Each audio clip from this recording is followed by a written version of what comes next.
Hello, welcome to the stream.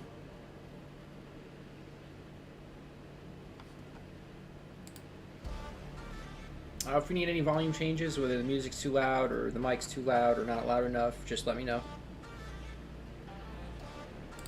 But today I kind of wanted to assume we got a couple of vector characters, a couple of vector cartoons to do. So I wanted to go ahead and stream that process here for you all. I have Affinity Designer open, and I'm in the Pixel Persona right now.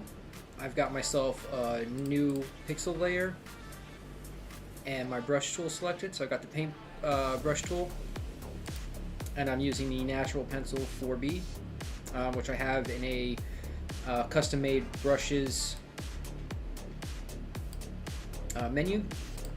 But for the program itself, it is under pencils, if you want to use the same pencil.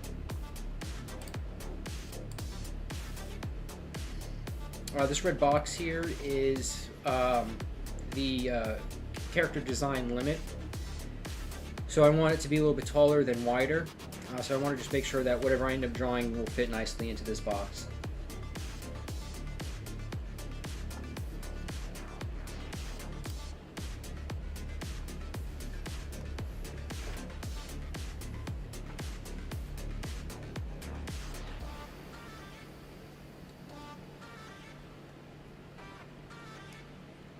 The first character we're going to be working with here is a gecko. So I just want to kind of sketch in some sort of shape, maybe kind of get an idea of where I want him to be. So this kind of be the line of action. You can see this filling up that space nicely.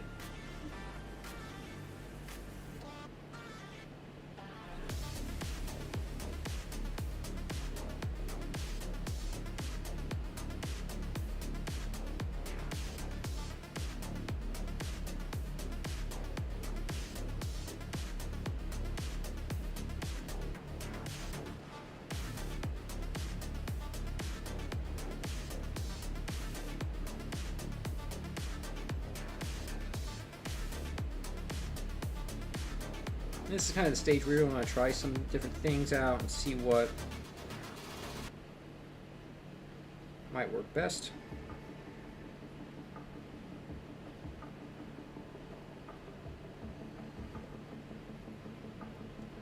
Geckos have these really cool little toe pads, very recognizable. So I want to make sure that I'm able to draw some cool little toe pads.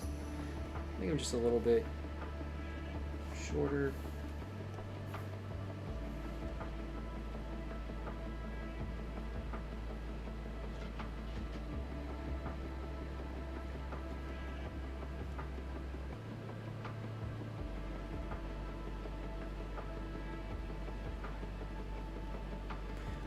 I was like working on little cartoon characters like this because you just get to have fun with them. You know, you're really kind of focused on the shapes, Nice, smooth flowing, fun lines.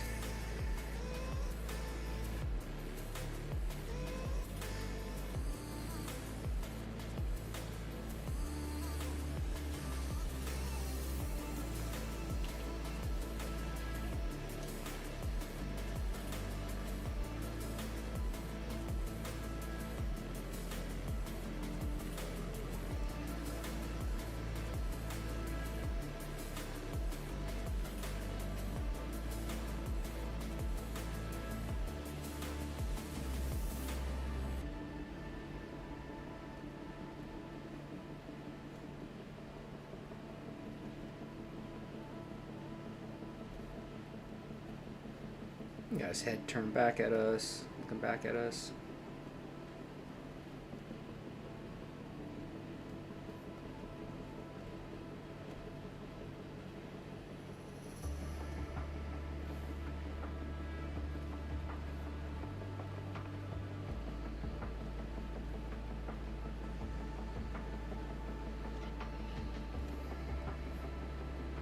You can always kind of mess around with maybe slightly changing certain aspects of it.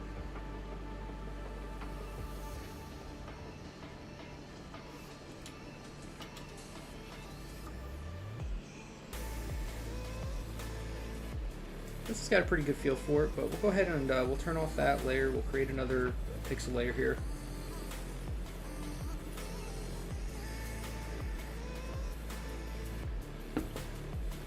We'll try something else. Maybe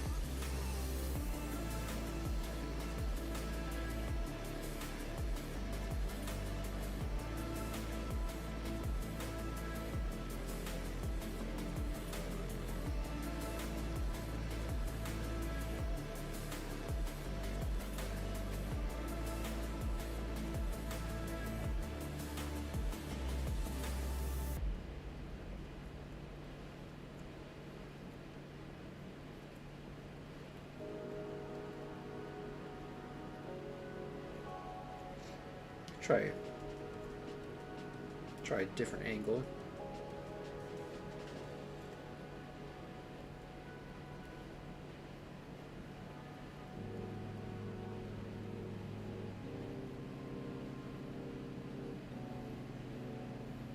It's always good to try multiple sketches, you know, just to see what else you might be able to do with the image. So even if we end up going with the first one, it's still worth doing at least another one, maybe two, to just see what other possibilities there are for the character. I mean, that's especially important too when you're designing or developing a character that's going to be used repeatedly over and over for something, whether it's a game, comics, or anything like that. In a case where it's just a single character, a little illustration to support something else, as for a product or branding, it's a little different.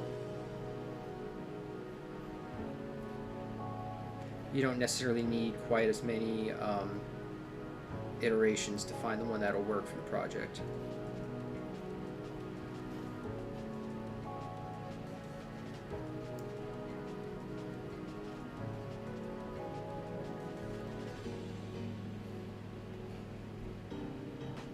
But yeah, one way or the other, I think it is good to do multiple sketches of whatever subject you're working on. Every once in a while you'll hit something where you make that initial sketch and there's just something special about it and kind of just roll with it.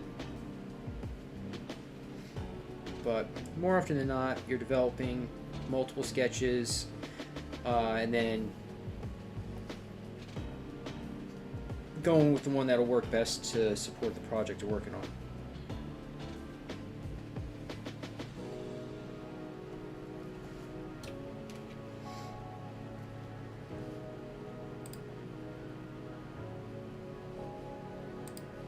So this is a much rougher sketch.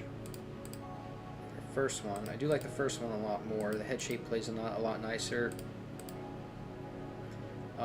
This one's not bad. This one could be worked with. We could tweak this one a little bit more. I do think I want to try one more.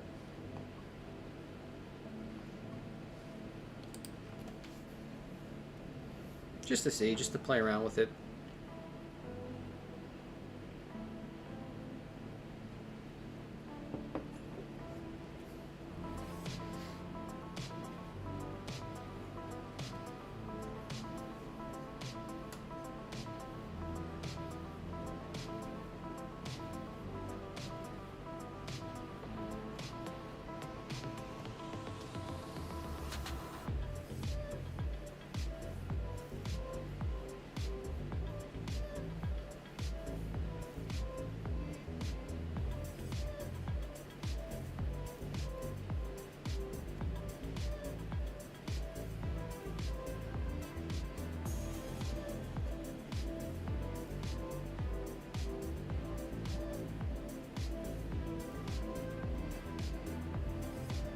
It was kind of a sillier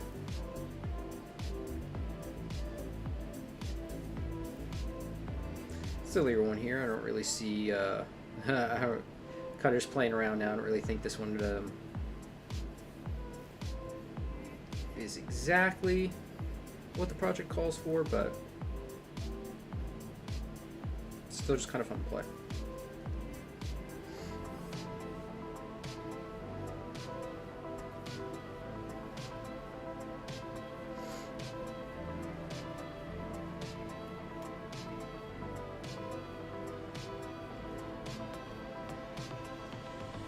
This is more like, definitely reminds me of the Geico Gecko, this one.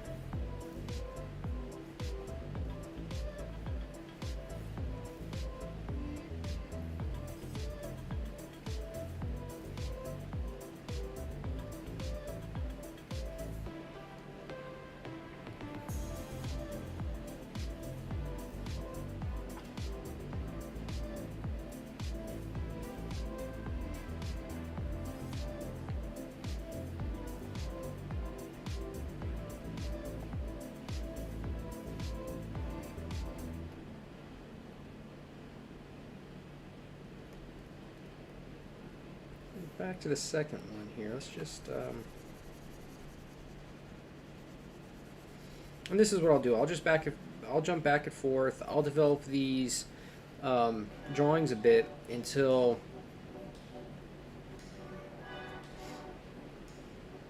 all of a sudden it kind of becomes a little more clear.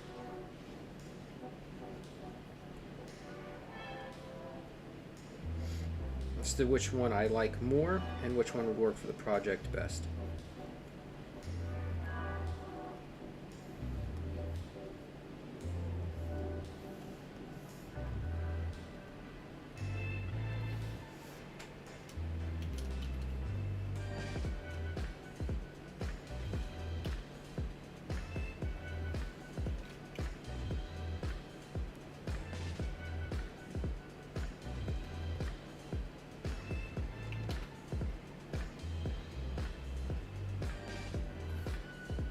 Okay,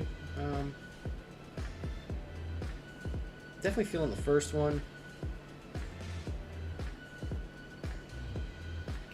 I do wonder if I could take, just copy that. We'll turn this one back on. I'm gonna paste.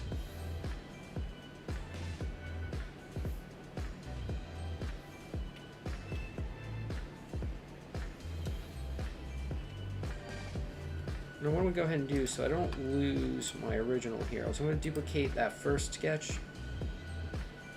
So now I have two of them. I'm going to go ahead and,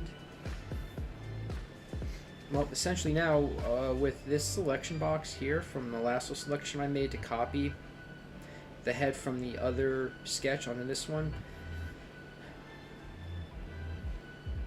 I'm on the layer I want to erase, so I'm just going to go ahead and hit backspace and it'll take out that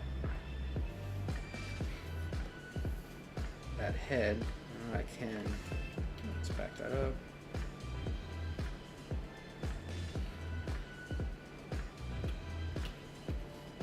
I can tweak this a little bit more.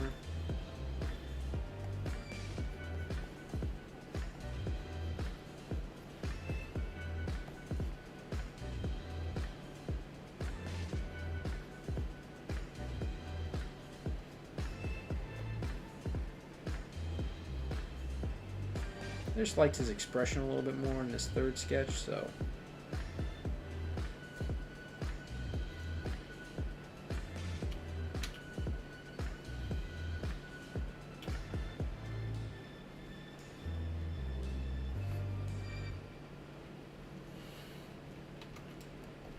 It's all kind of part of the process here. You just gotta go with what you like. So now what I could do is I'm going to go ahead and in the layers panel here, I'm going to take these two pixel layers, I'm going to group them. And this is how you essentially merge layers in Affinity Designer or Affinity Photo. They don't have a real good merge layer feature. But now both of those layers are in this group, so now I can right click this group and I'll rasterize it, and that essentially will make them one layer. So it's a little roundabout, but that's how you go ahead and merge layers in Affinity Designer and Photo.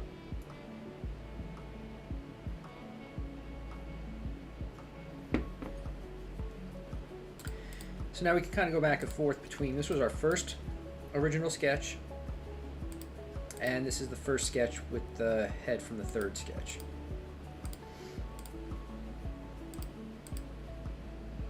They're very similar.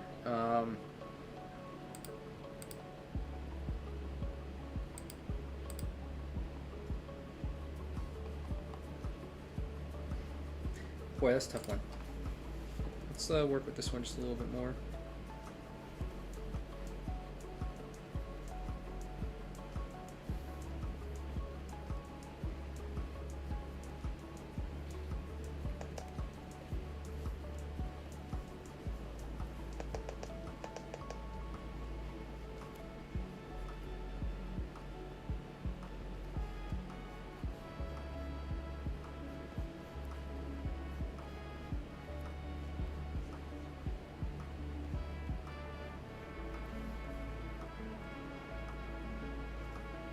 Continue to refine these shapes. So as I'm sketching, I'll sketch light and loose. I want to be really quick about it. I want to get the lines down on the page, and I can come back as I am now, and I can emphasize the lines or shapes from the sketch that I like. And then I'll toggle back and forth and in between the eraser, and I'll get rid of those lines that kind of strayed a little too far or too close, and the ones that I know I'm not going to be using.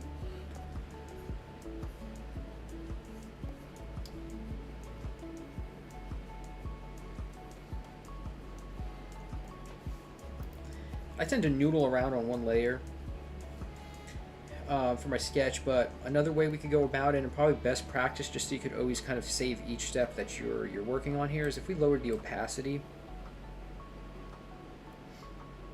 on this layer, and then I could create a new pixel layer to then draw on top of. So I've lowered the opacity there, and now I could draw on top of it.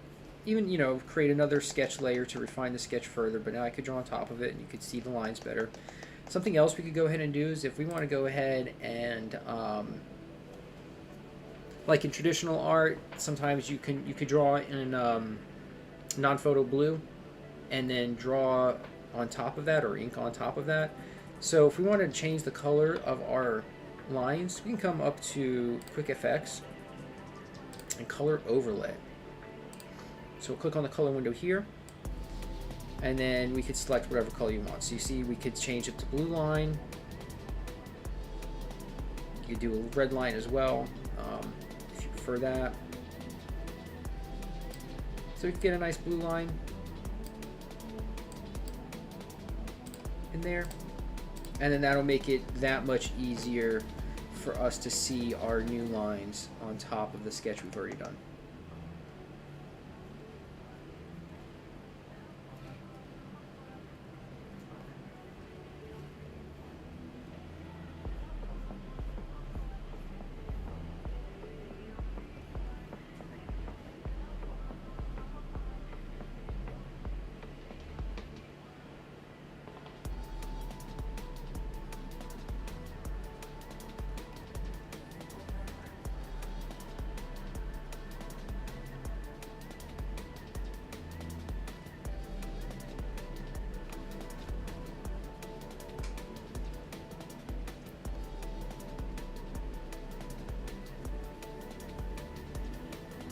Now I really want to make sure I'm really selling these little toe pads here.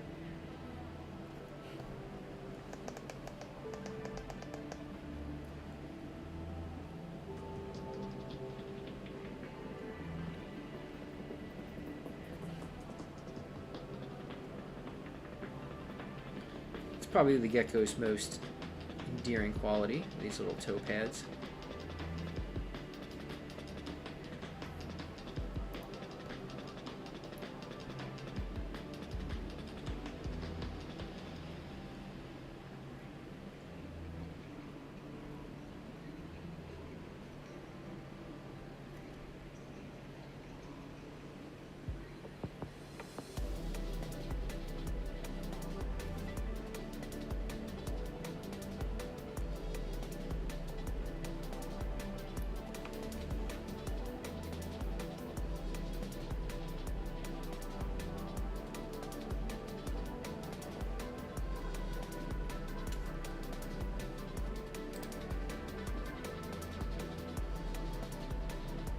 Hi Arjun, how are you doing? Thanks for hopping on the stream. It's really cool of you to be here.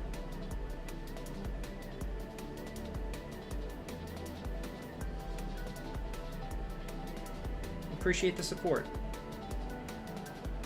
I hope your school year is finished off okay, or you're just about at the end of it.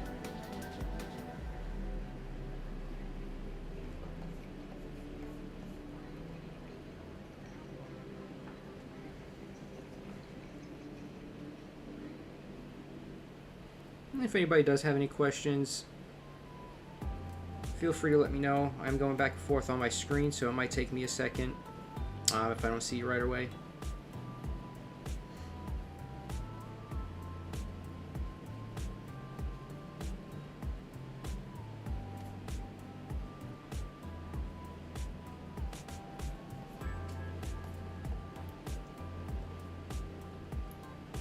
I like the way this guy's coming out so far.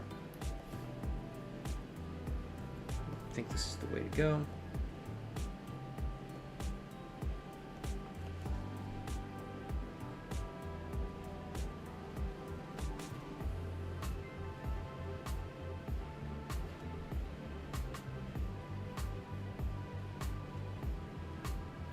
So as I'm drawing over here, I'm keeping the lines, and like I said, the lines and shapes that I like from the sketch, but I'm also taking the time to refine anything, maybe make things a little bit more clear.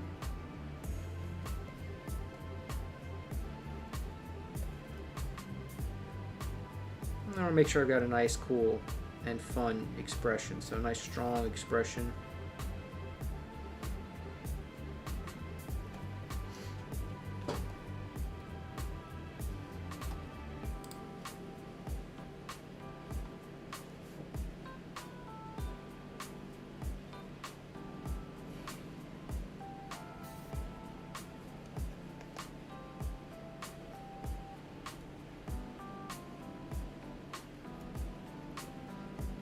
Some sort of color for his underbelly, and then we'll add some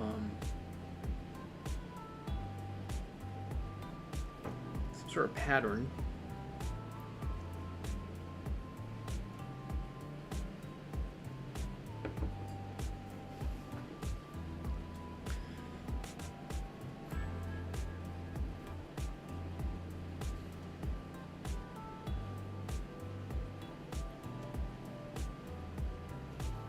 So typically, when it comes to patterning on animals,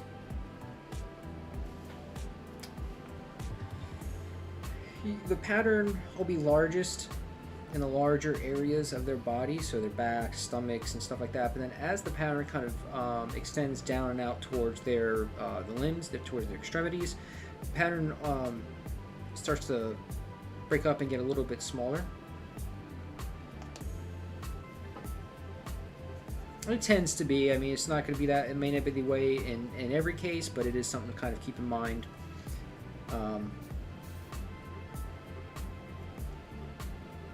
Yeah, just something to kind of keep in mind.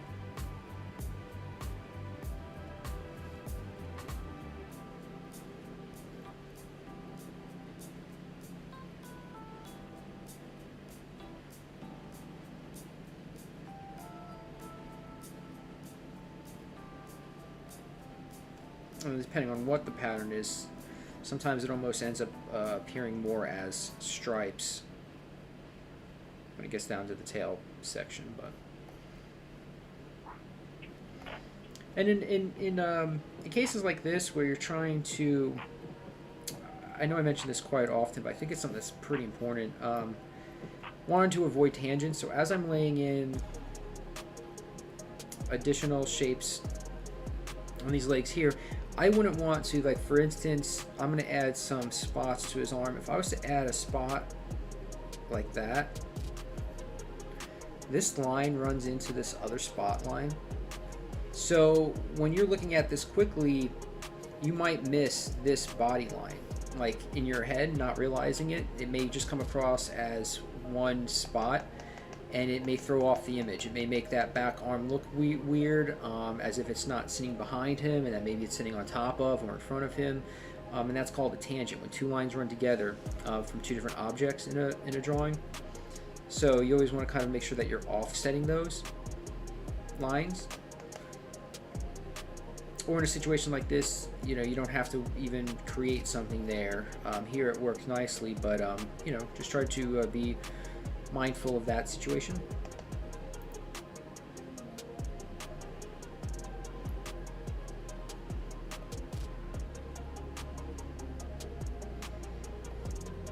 Drawing, painting, you know, vector design, stuff like this, it's all about that visual impression that we're giving people.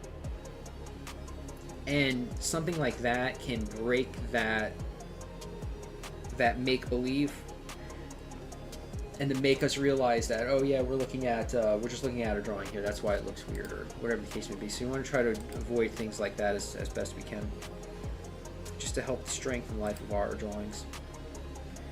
So we got this guy. He's kind of a chunky boy, but that's cool. I like that. So I'll go ahead, and I think I'm going to go ahead and clean up these other sketches and get them out of the way so this doesn't get all too bogged down with stuff. So go ahead and put him to the side for now.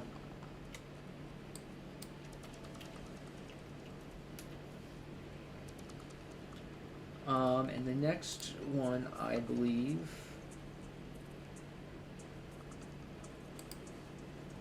let me just double check quick. A horse, of course. Okay, so I'm gonna get some reference pulled up, so I got a little something to kind of look at. I need to make a video specifically speaking to art references and using reference for art for your projects, whatever it may be. I highly recommend it. Don't use reference. You don't need to use reference and be exact with the reference you're using, but definitely using reference to help you get like a base idea down, or to understand certain aspects of what it is you're trying to draw helps out tremendously.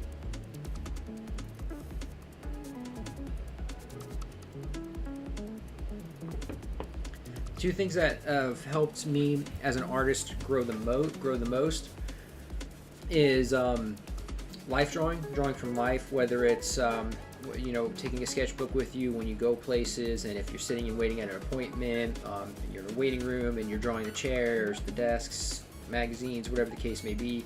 And also very important is to go and find a figure drawing class or a portrait class where you can sit and draw the human figure.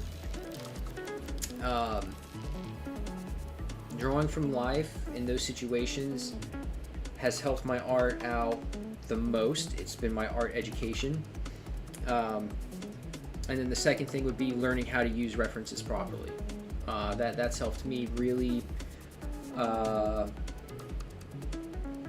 help take some of my art to that next level that I've been looking for. So two things, and something I'll plan to cover a little bit more in some upcoming videos, especially if it's something you want to hear a bit more about.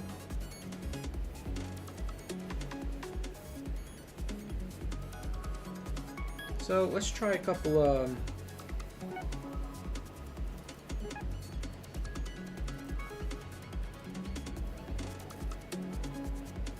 start getting an idea of what we might do here.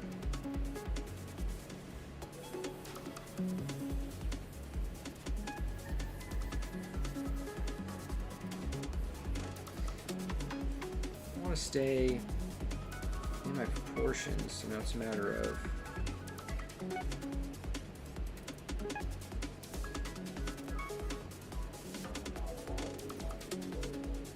maybe the horse could be up on his hind legs.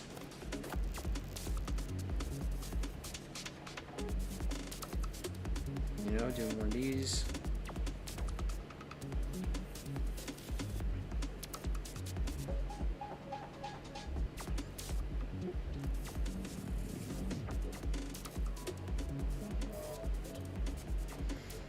And in a spot like this, I drew this arm overlapping. The arm we have here in the back, you see this top line goes over this back line here. That's going to create some extra depth in the drawing. If I was to have this sitting down here, it would create a much more flat image. So having those slightly overlapping like that helps give this a little bit more depth, makes it pop out more. And it'll also give us a very nice clean silhouette as well.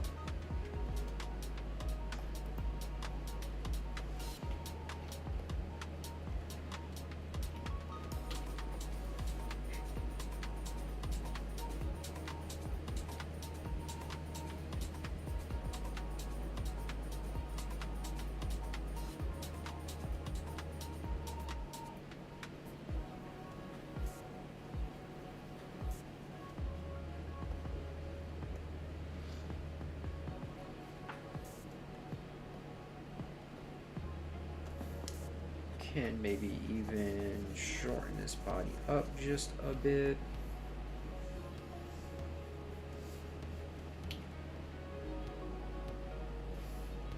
Yeah, something more like that looks good for this. Kind of liking this one right off the bat.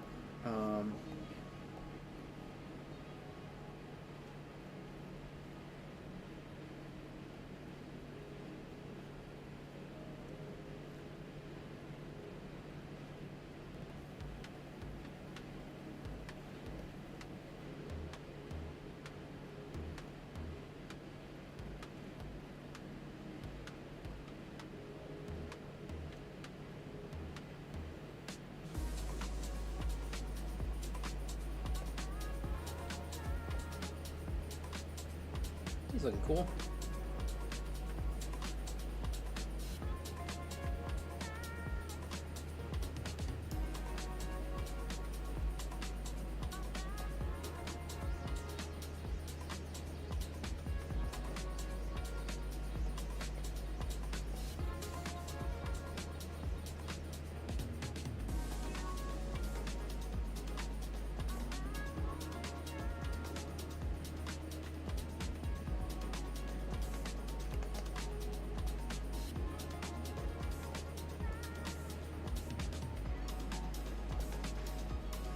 And as you do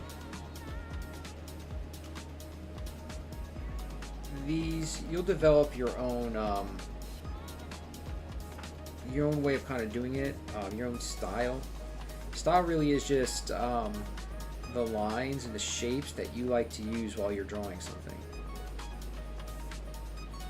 And that usually comes from the more you draw something, the more you'll find out your style is your shortcut. How you know your shortcut, your shorthand to drawing something. So the more you practice, like I was saying, drawing from life or using photos and drawing from the photos and whatnot, even if you're doing it in a stylized way, you're looking at something that's grounded in reality and interpreting it in your head. The more you do that, the more you'll find those little shortcuts that you like. Oh, I like using this shape, or I like when lines come back around on themselves. Or you like rougher line art or cleaner line art, and all this stuff is all these things you'll figure out the more you draw, and the more you draw from life.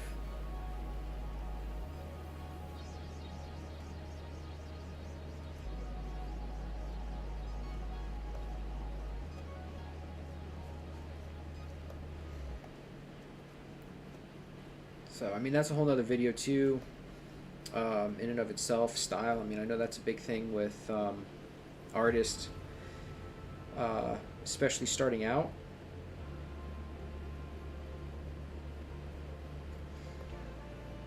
And I think for me, you know, it's a matter of learning how to draw something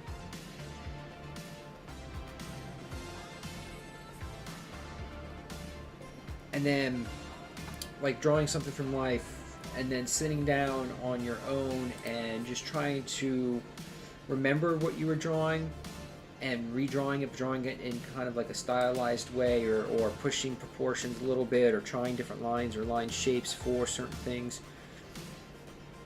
That'll help kind of develop that style for you.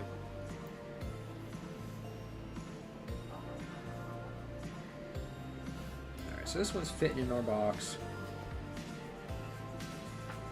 I'm digging this one. Let's just try one more. So that was kind of a cool little action one. So far we got the gecko climbing on the wall, and then we've got our horse kind of doing that little kick thing, kicking in the air.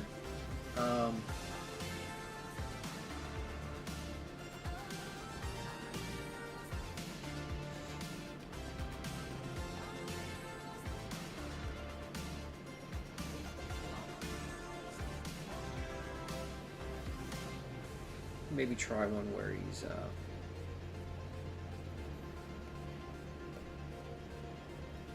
sitting, maybe.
So I mean, this would end up being a good one too, with him just sitting here and whatnot, but I think certain poses end up just lending themselves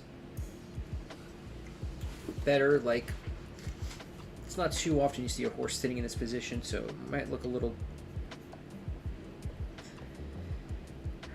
It might be a little bit harder to pull off a convincing cartoon this way, right? This isn't an angle we are very used to seeing horses at. Not that we don't, right? But we're always very used to them standing up, running, jumping.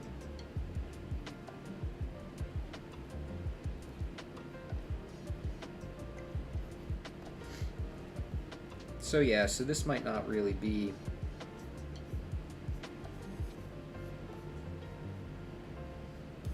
what we're looking for here, I don't think.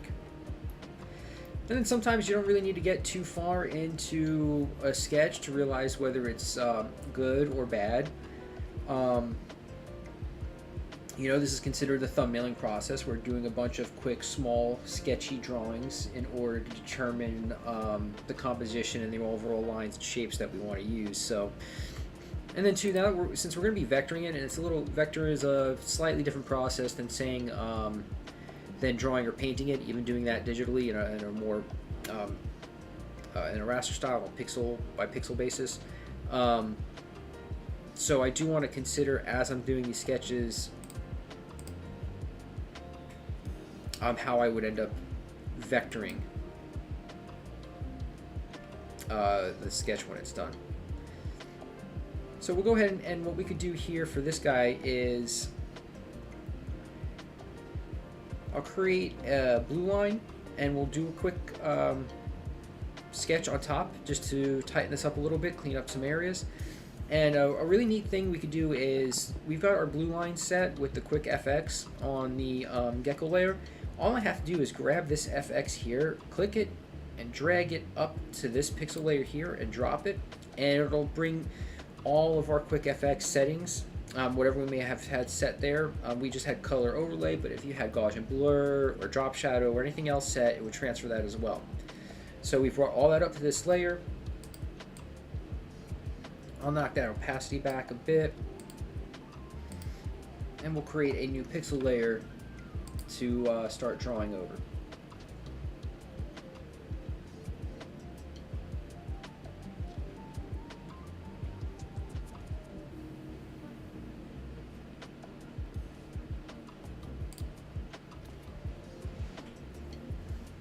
Alright, so we're going to refine this a little bit more.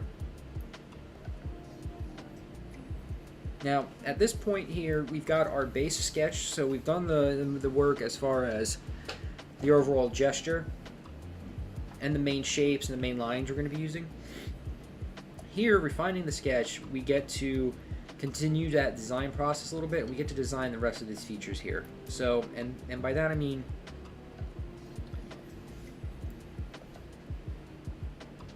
we're going to finish our designing. So this hair, I could just draw over it, or, well, I'm going to end up just drawing over it, but I mean, this is where we can make any other changes or corrections we want, and now at this stage is really where we're thinking about the shapes that we're using.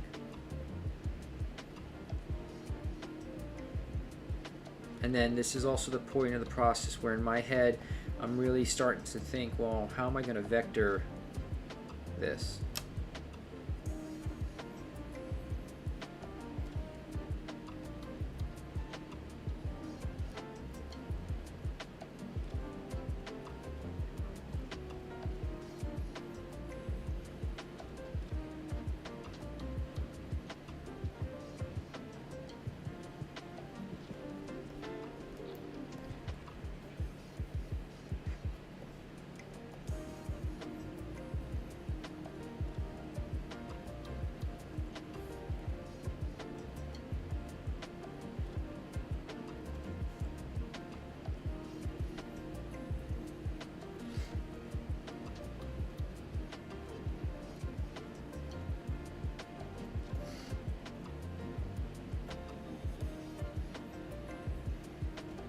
And then choosing to simplify certain shapes, like the hoof shape here. I'm just going to make it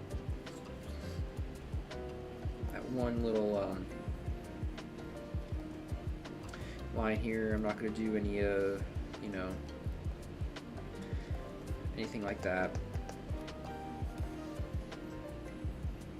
And then here we want to make sure that these arms are constructed similar to each other.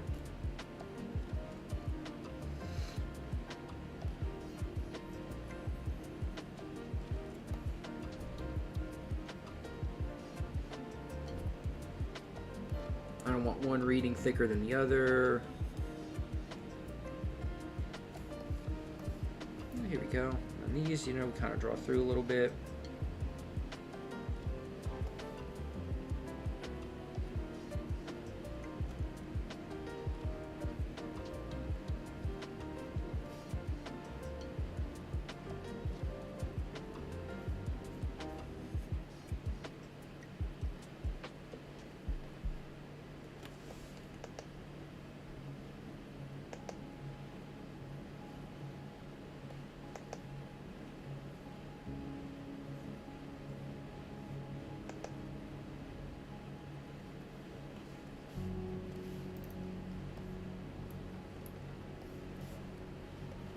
So I was thinking about how I might end up doing the tail here in a little bit after I create that outside shape. I'm not going to run any lines through there for extra detail.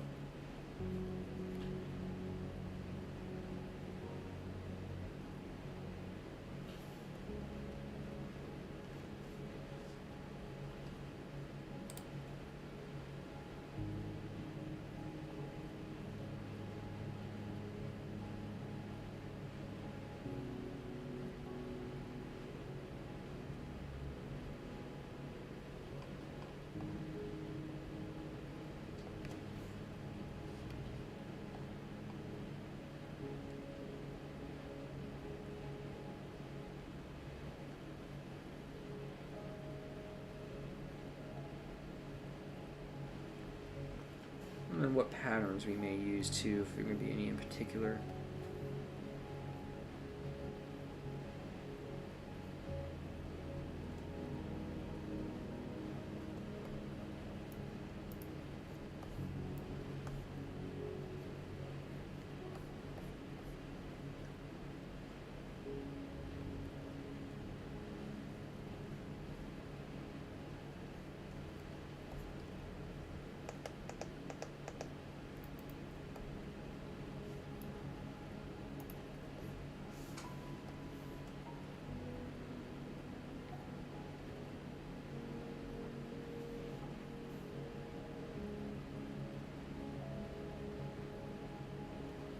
Okay.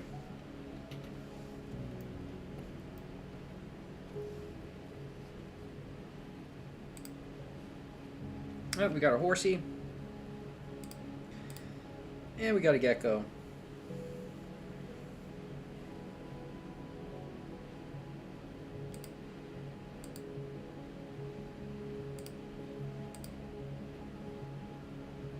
We'll start our process here.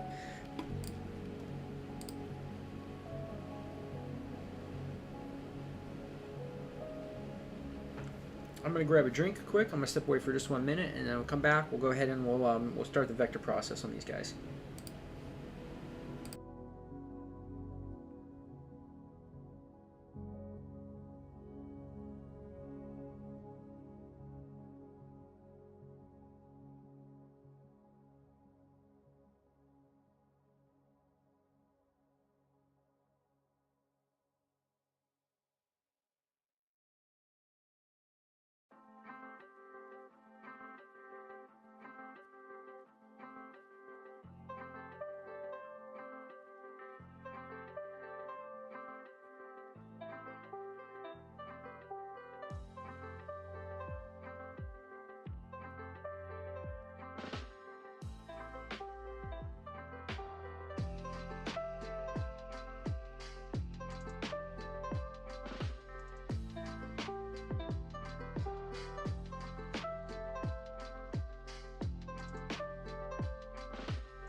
Okay, we're back. Alright, so we got the horse here. Just want to think about how we might go ahead and vector this guy.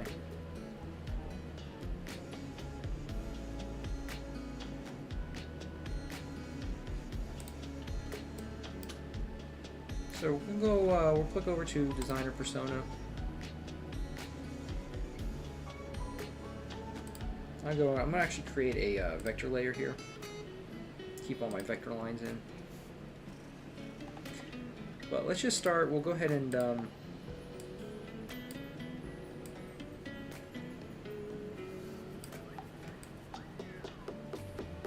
just start vectoring. Let's get this where we want it.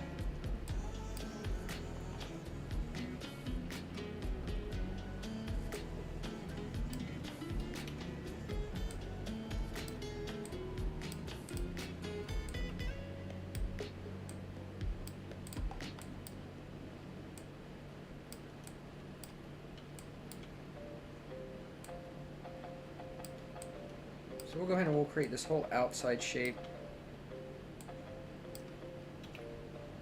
Holding Control, pull this node handle back.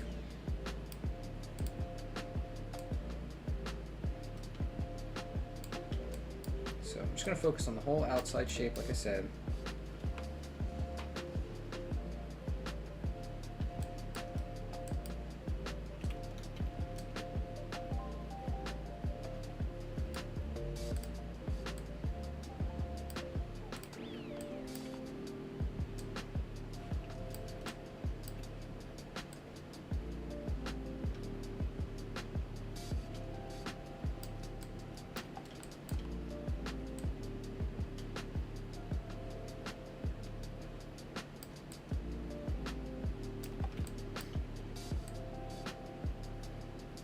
So then I can add these lines later on.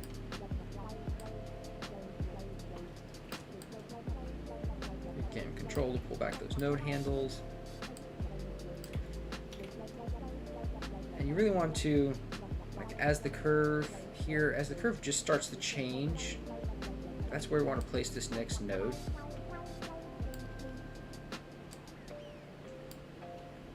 So generally when placing nodes, especially around around shape, so say this node here in his nose, you generally want to do it at the apex of that curve, so at like the utmost point of that curve. That'll help you get a smoother transition. Okay, we'll come into stroke. We want to up the stroke quite a bit. It's a cartoon, so we'll go with 6. And now the rest of these shapes we can create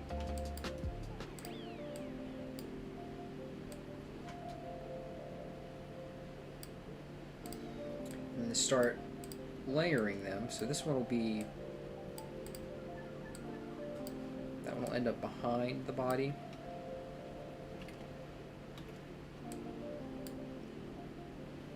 This one will be on top.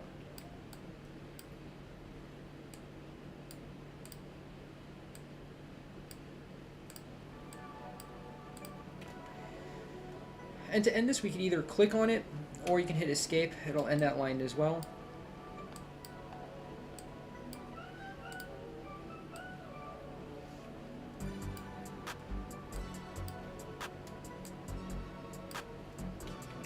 Control, pull this node back, handle back a little bit more.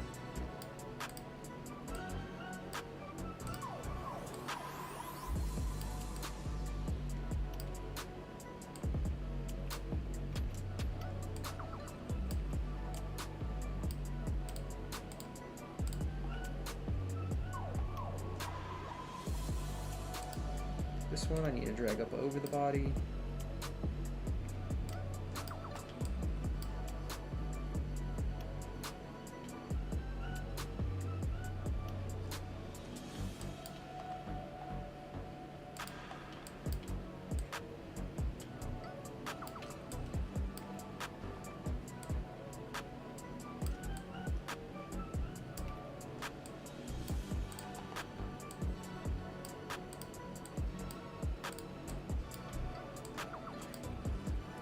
These are sharp turns, sharp points, so I'm ending each one.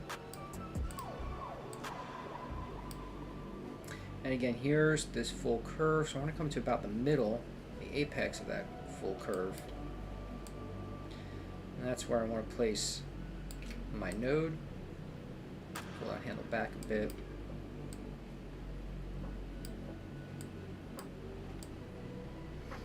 Tail we want to drag below the body as well. The ear and the mane will sit on top.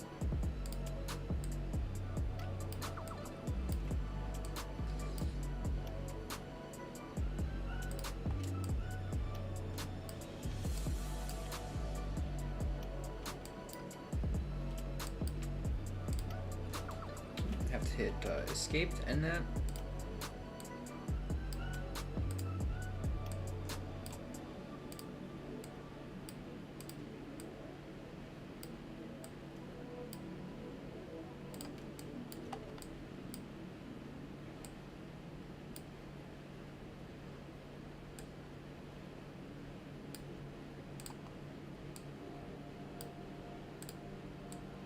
And we're just going to work our way around.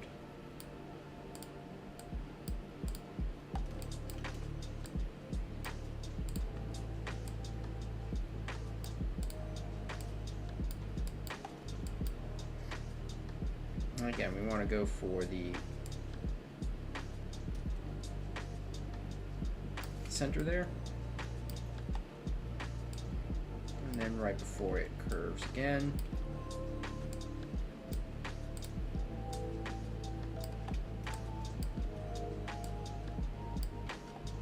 So, there we have it.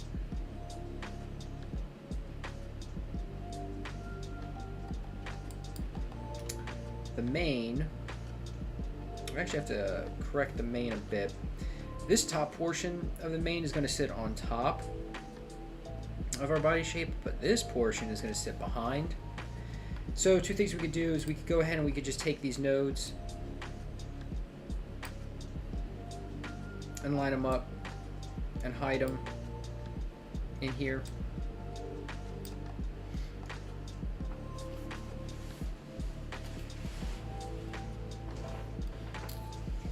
Something else we could do, we try using our knife tool, and we can snip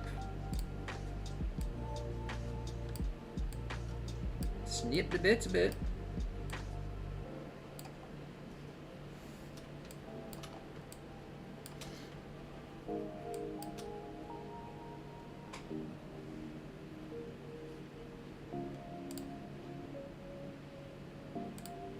We can try this, but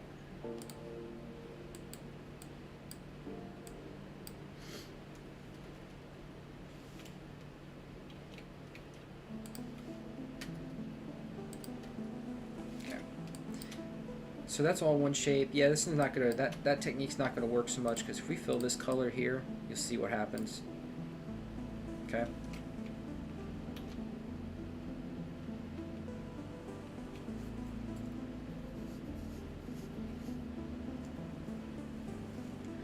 So for something like this, what we'll go ahead and do instead is, let's try one other thing real quick.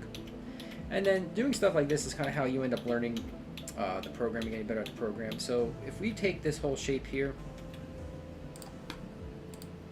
I come to layer and I expand strokes. Now it's all just one shape.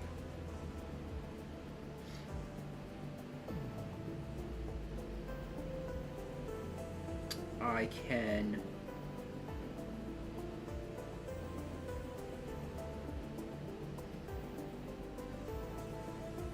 no, that won't work because then we won't be able to fill that shape. So let's back that up.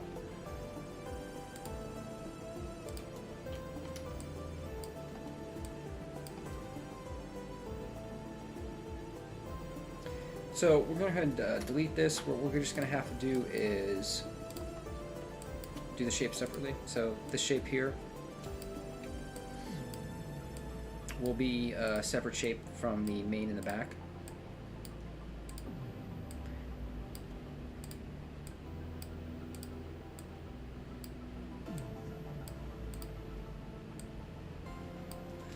So that'll be one shape. That'll sit on top, and then this shape here will just sit behind the main body shape. It's probably a way we could have done it just by using the program and whatnot, but for time's sake, better just to do it this way. Okay, so now that main shape can sit behind the body.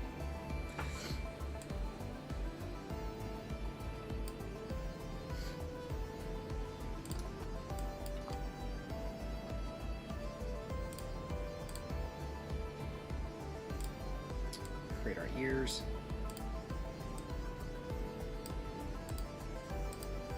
This is going to be an inside shape. I want to lower the stroke on it. We'll make it probably about 4.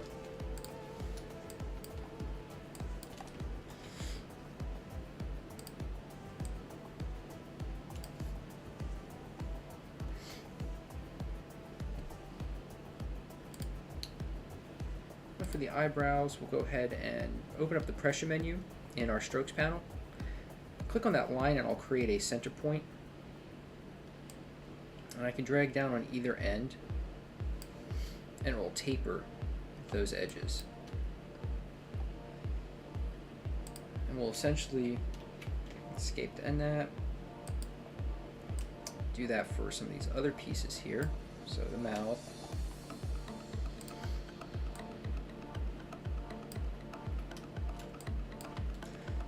Do it to create the jawline.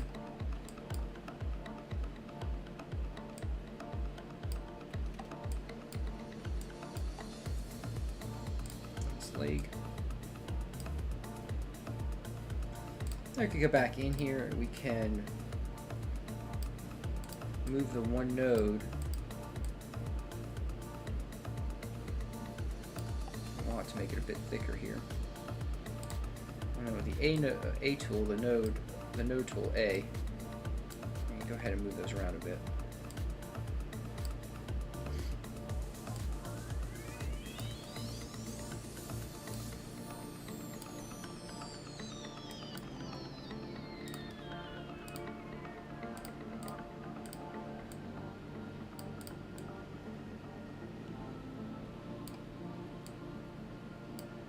So they won't both move at the same time. There's a dot on each of them now. If you click it again, there won't be a dot. It's just a blank box. And that's when you can move just that one.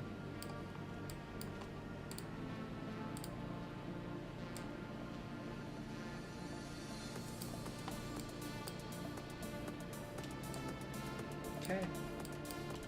First eyes, we'll go ahead and do Ellipse tool. I want to come to the pressure panel and click reset. The eyes stroke, I'll make that 4. Probably even make that a 3.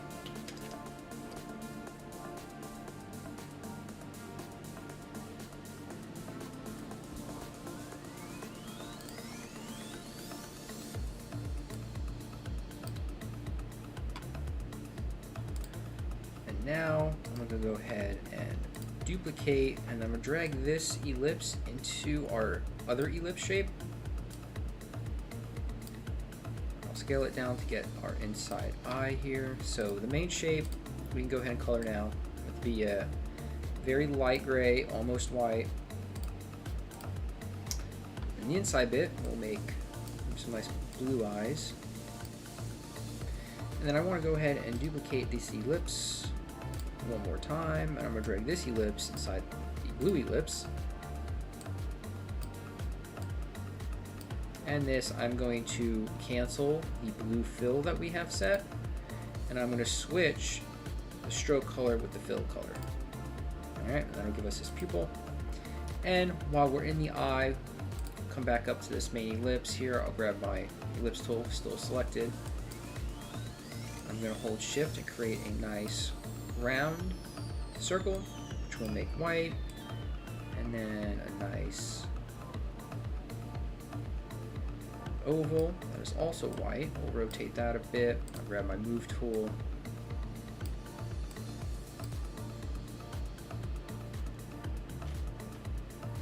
Do just like that. let's go ahead. And for this piece here, I just need a little nostril.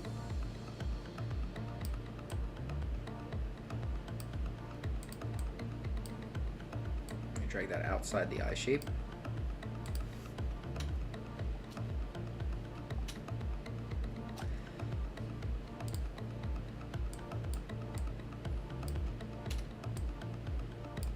Okay. Now the other shapes, we're going to wait to fill in. So this, we'll select this one here.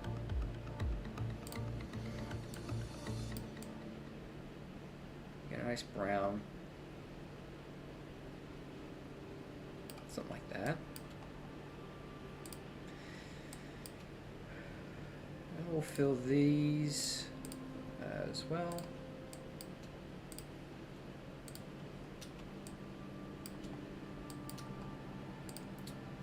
The ear.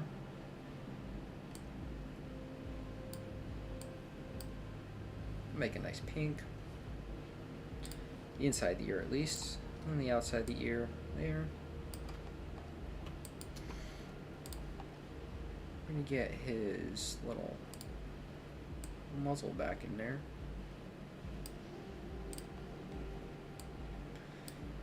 So I'm just going to kind of follow around here. I'm going to kill the stroke on it though.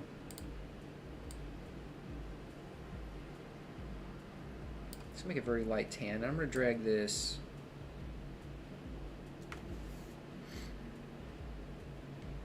into body shape layer, which is where we'll also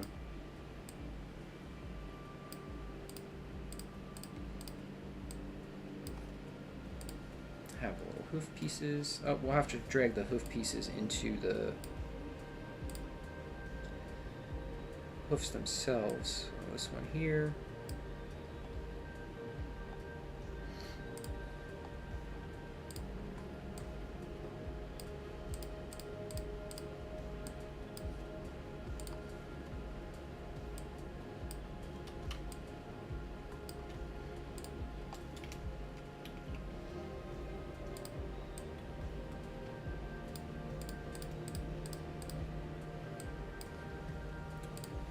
We gotta add the hoof itself.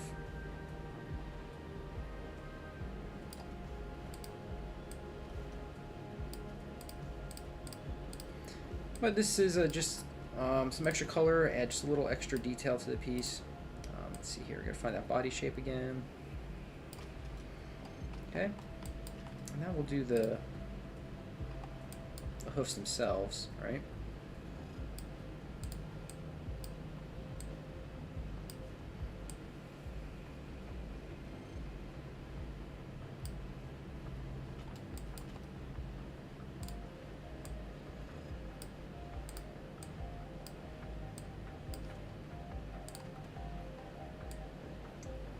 And just like that, we'll keep moving along.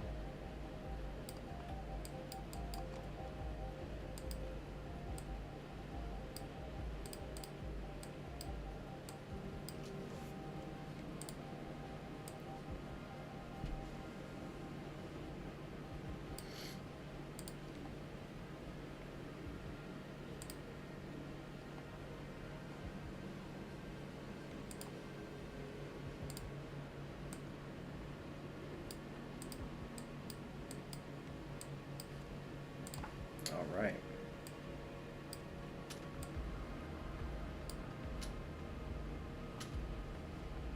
We'll select our mane and tail. Use this lighter color.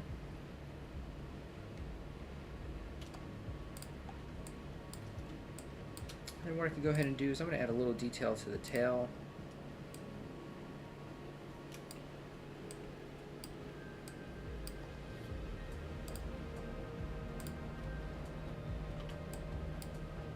Make it a slightly darker brown.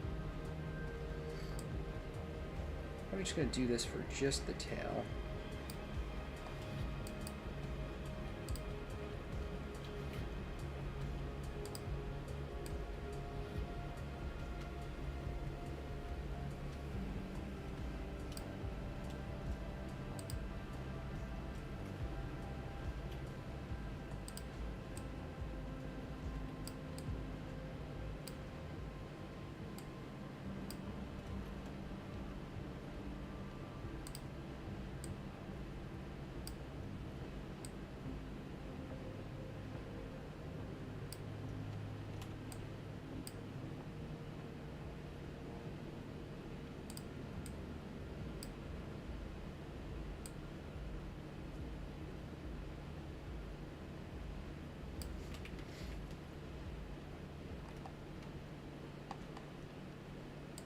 There's something a little extra for the tail, I think.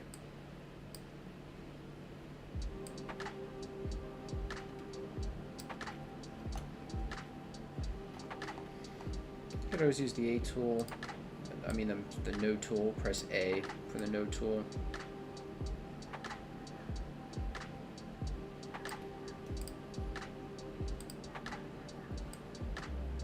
Kind of tweak it a little bit. Well, something like that, just to give it a little extra detail.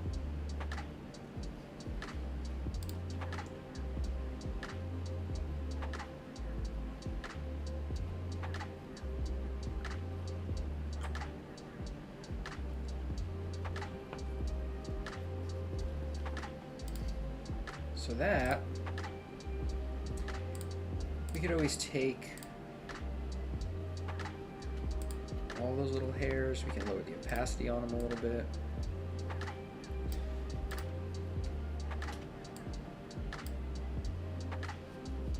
There you go, we got a little horse. It's all in one layer, which is helpful.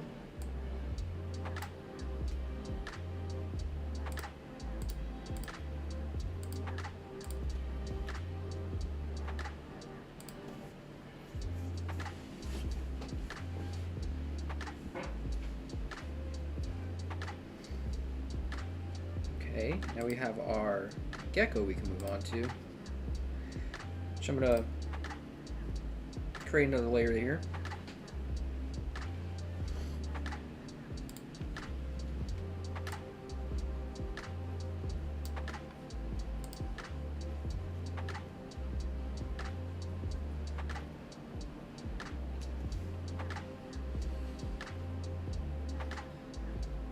So we're going to follow essentially the same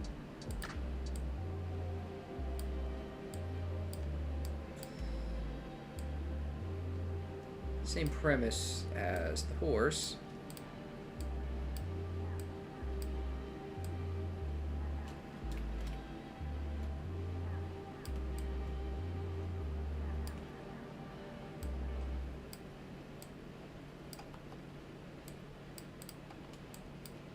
By just following the whole outline. So we can just come right in here. Here. I want to include the tail in that outline. So we've got that set there. So here's the full curve. We can come down to about here. We should be able to get a nice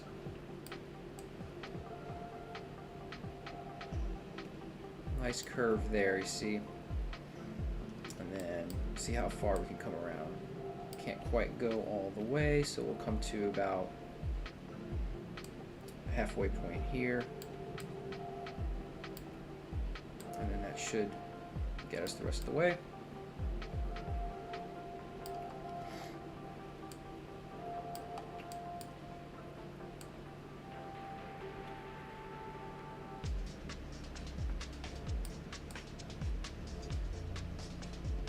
So it takes a little bit of time to get used to the nodes and placing the nodes, and I mean, I could do a lot better than I do, that's for sure, as far as using less nodes. But it's all good. It's what works. It's what whatever you need to do to get through a drawing or design, you know.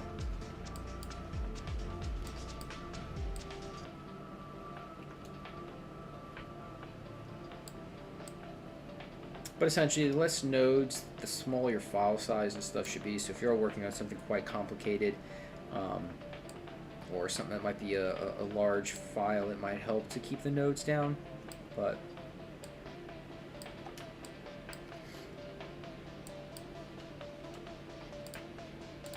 okay, we'll up that to 6.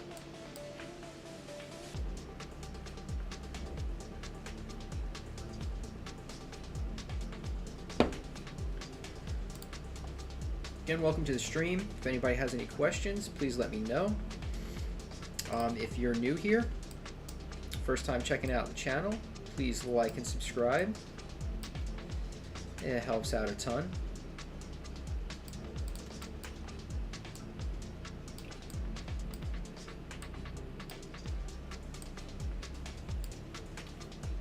I'm going to focus on how to draw videos primarily, whether it's vector design or illustration, traditional design, or traditional illustration, digital illustration as well, comics, all that sorts of fun stuff. But yeah, please like and subscribe, comment, let me know what you like, what you might want to see more of. If you have any questions when it comes to drawing certain things, if you'd like to see more.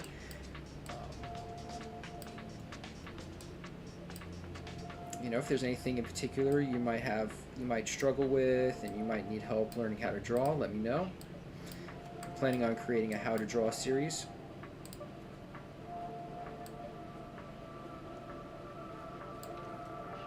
That'll focus more on like traditional illustration skills and such.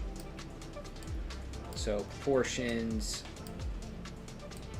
using reference, developing a style, things of that nature.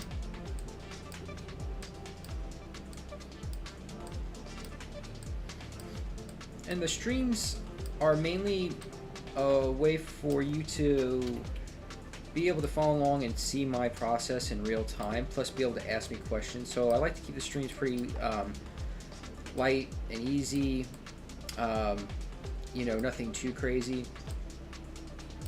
That way, if you have any questions, you could just let me know.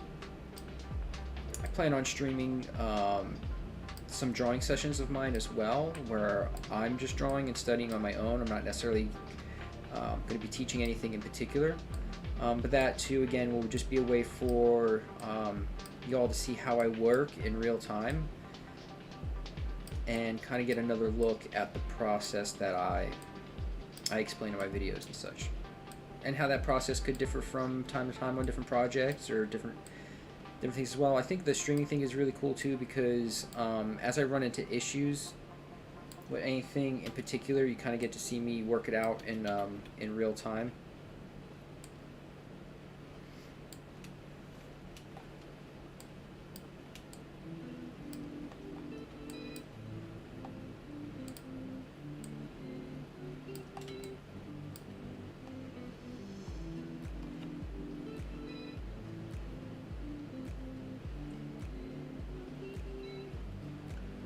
But yeah, I mean, I'd like to get a discussion kind of going, you know, just as far as like what kind of art do you create, what art do you enjoy creating or like to create, what would you like to create more of, but just a general discussion on art and learning art in general.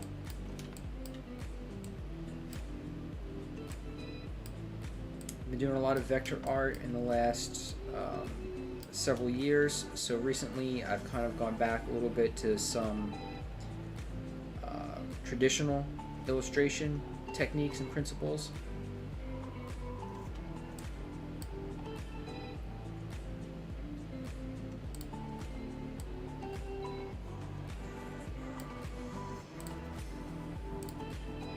So I'm looking forward to sharing some of that process as well, because as I show you and teach you certain things here, there are certain things that I'm trying to learn on my own, and again, I think that's helpful to share the process of me learning with you,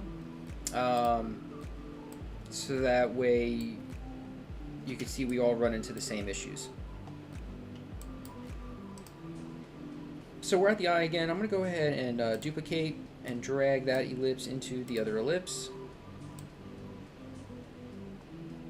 I'll reshape it.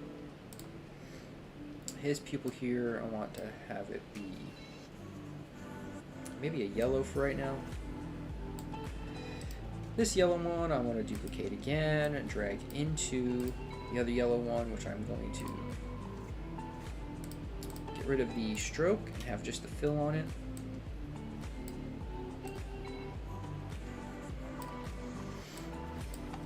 Do it like this. We get a little bit more of the colored portion of his eye there. Here we'll make this a very light gray. That's a cute eye. Alright, so again, while we're in the eye, select my ellipse tool. So I want to go between like perfect circle. I want to make a little oval.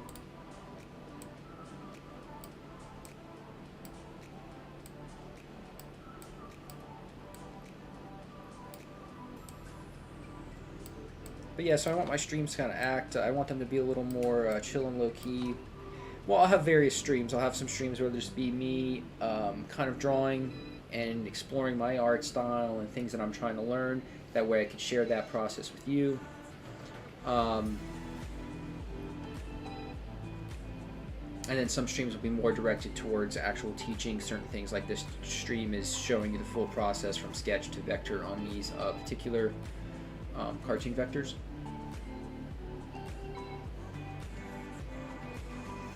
Hey Jason, how you doing? Thanks for popping in. I am not using the beta 2.5. I need to look into that. I really should. I use Affinity quite a bit. I should have their beta software. But I have seen some stuff on that line width tool, and it looks really cool. I'm really looking forward to the full release of 2.5.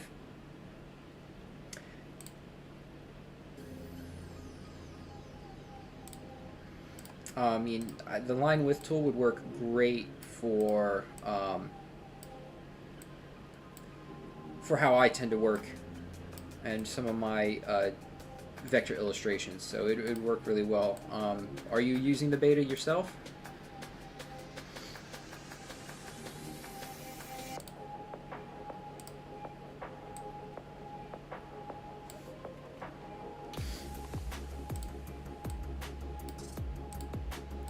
But yeah, for anybody who doesn't know, Affinity is getting ready to drop the 2.5 updates on Affinity Designer, and I'm assuming that it's going to be Affinity Photo and Publisher such as well.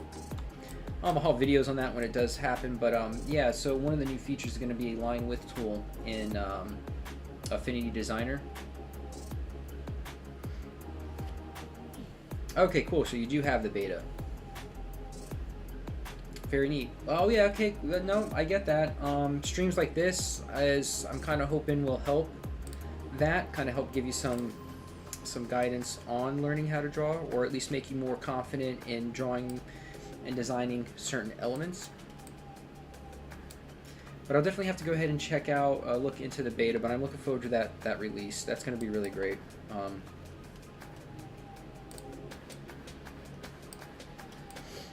Yeah, when I first found out about it, I was very excited, so.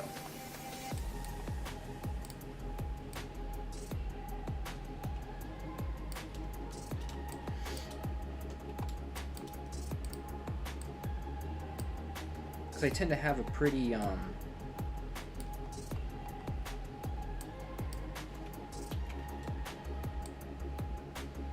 like the line style that I use for a lot of my drawings. If you guys have seen my, like the vector portraits I do, my fan art vector portraits. I streamed one, I think last weekend. I have to bring it over and upload it to YouTube and whatnot. Like the Space Ghost one I did a couple weeks ago. The line width tool would work perfect for illustrations like that. That way I could go through and just create the vector lines for the image, and then come back and make, you know, thicken or thin out certain lines for that line weight quality.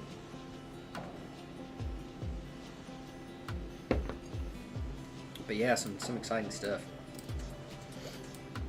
Alright, so we got the outline here. I'm going to select our whole main shape.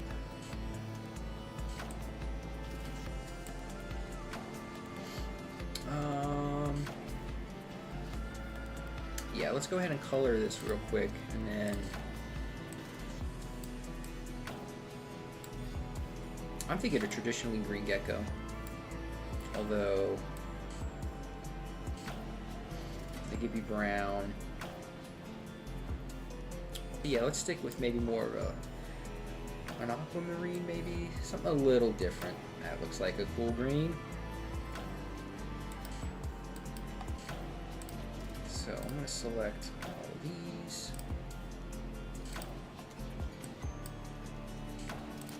Oh, continue.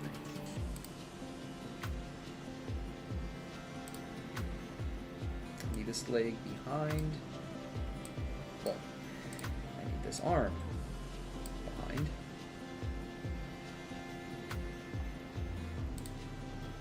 Cool. So now within the body shape here,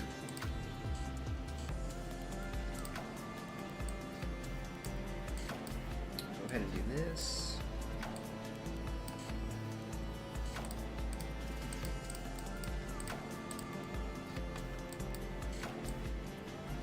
Like that. We're going to kill the stroke on this. Now we're going to make it yellow. It's actually pretty decent yellow.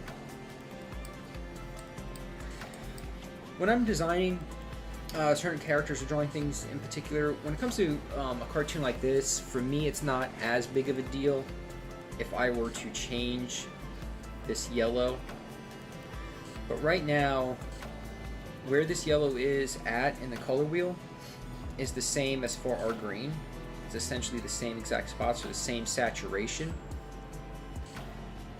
So even though the color is different and it's yellow, it's still at that same saturation level. So in that way, it kind of creates a little cohesiveness in this particular drawing. If I was to take that yellow and make it really bright as a cartoon, it works. But in a more refined illustration or drawing, you don't want to mix too many colors or too many different saturation levels. It'll just get too much, and it'll just appear very, very amateur. So, I mean, that's a whole nother video too. Basic color theory and color usage, and some of the simple principles around that. I know for a while, like, painting and color theory was kind of daunting. For me, I had a little bit of a hard time wrapping my head around it, but it all got a lot easier as soon as I just jumped in and started doing it.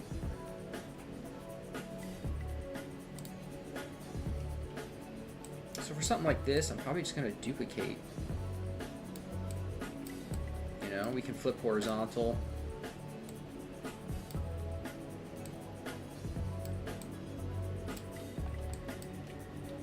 I'm holding Alt in order to drag and duplicate that shape.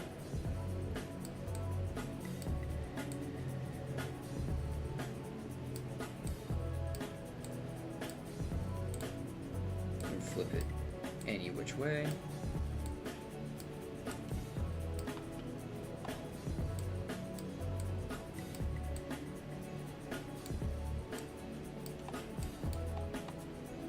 As you see here, we need to kind of move that leg so that way chops that off just enough. I could select these.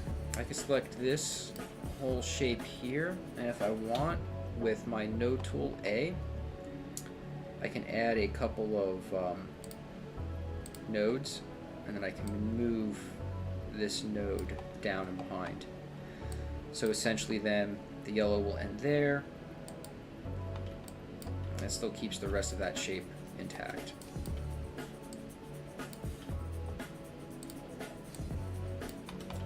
So it's just about getting creative with how those shapes are layered.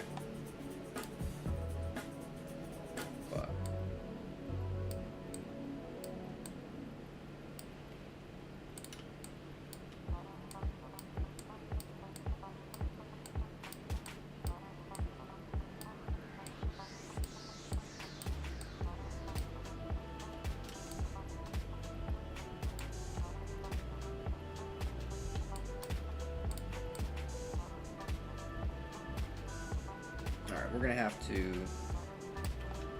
bring those over to the legs, so we'll focus on finishing up the body first.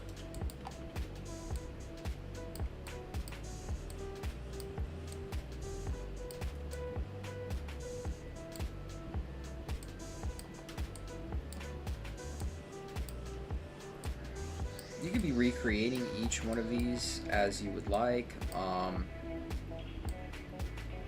Again, depending on the project and what exactly it is I'm doing, sometimes this ends up working a little bit better.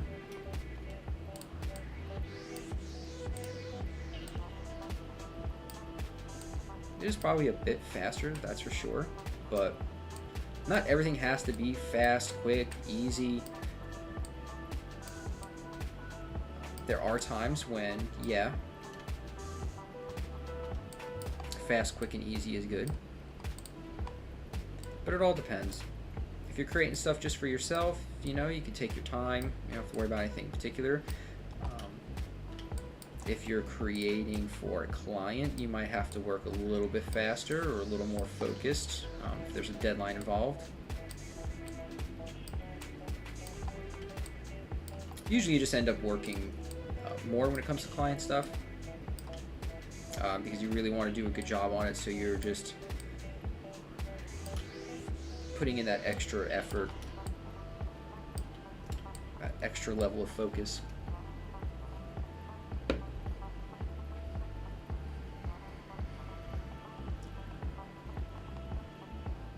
Alright, so I'm going to duplicate one of these, and I'm going to drag them to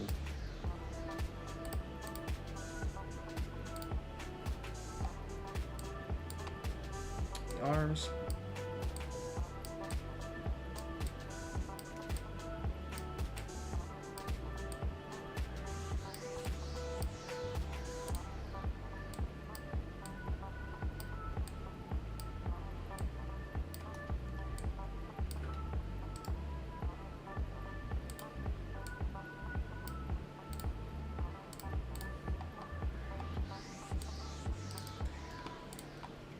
Back that up. I want to duplicate that. I don't want to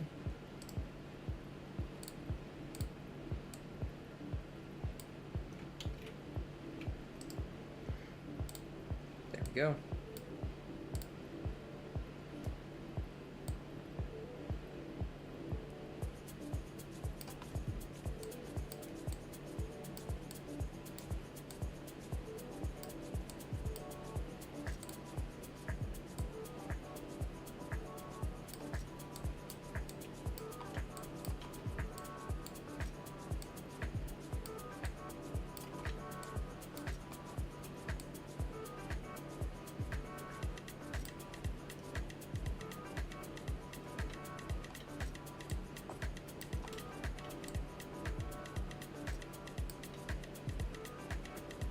Alright.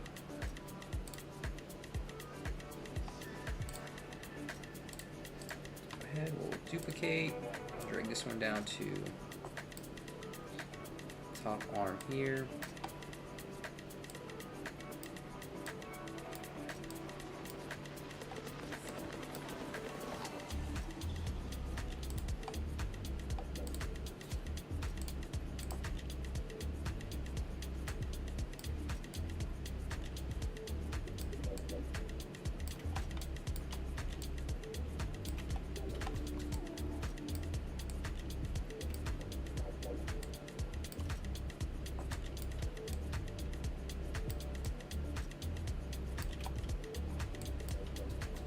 Alright, now we got, I think, the one last leg.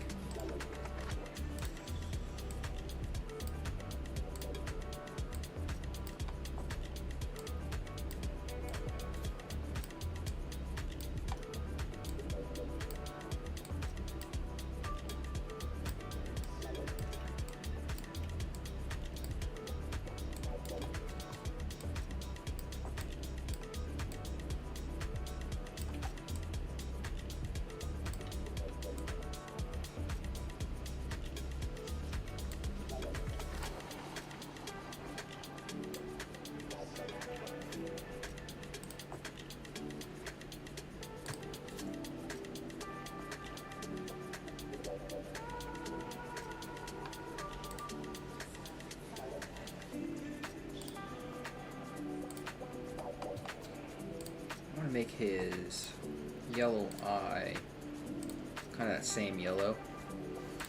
That way it all kind of plays together.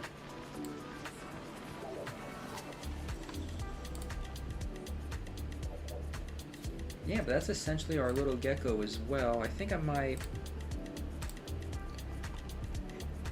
Let's just see what he looks like if we take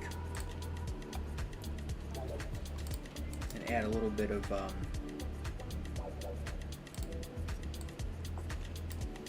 this yellow.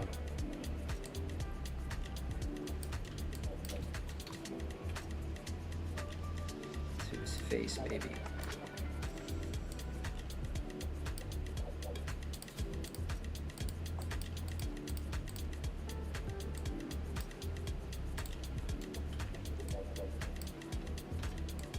Yeah, that works. I like that.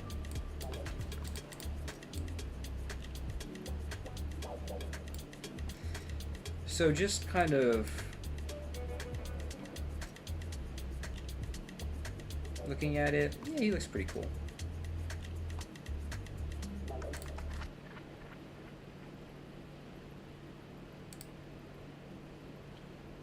So there's our gecko character.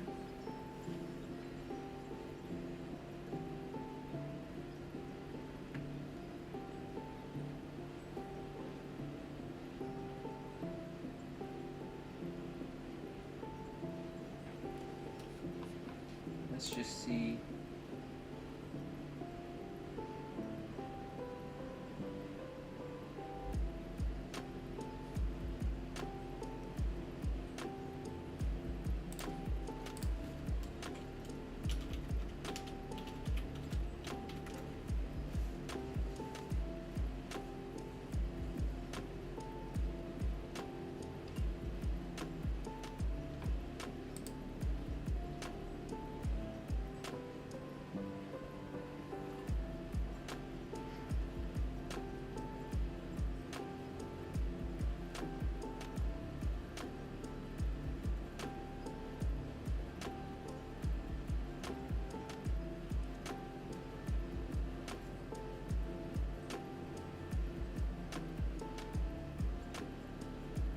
Oh, cool. Thank you very much.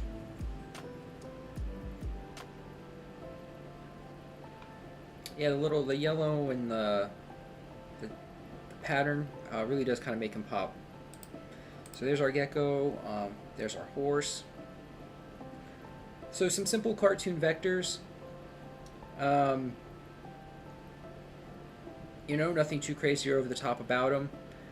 Fun, straightforward.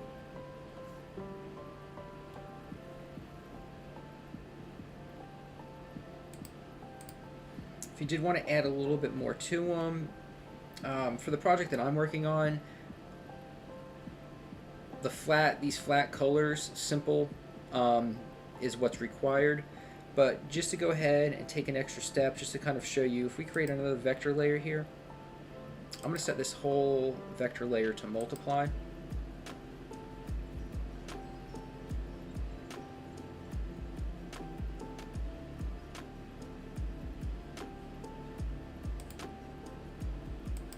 And then we'll go ahead and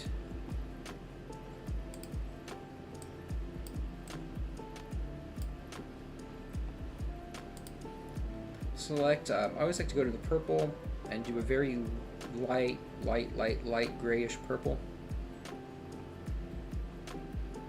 And if we were to kind of just start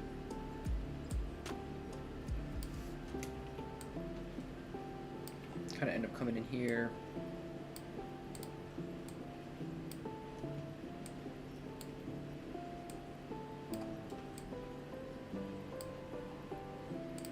I'm going to end up following the vector lines here.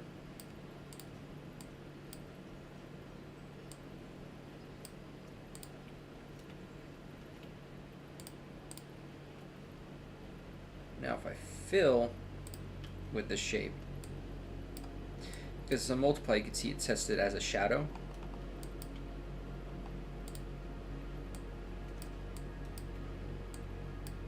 So I can work my way around the image.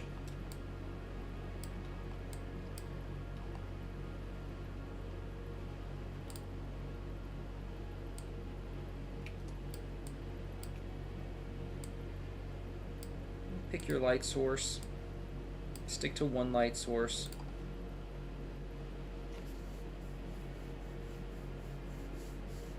Okay, see, that's not going to go behind the shape, so we'll go ahead and get rid of that, and what we'll do is we'll do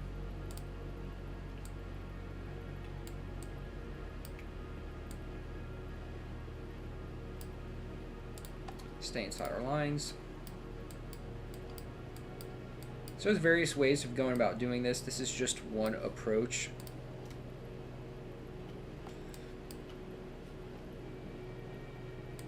So something that I would do, say for the eye, to go an extra step here, would be to create this vector curve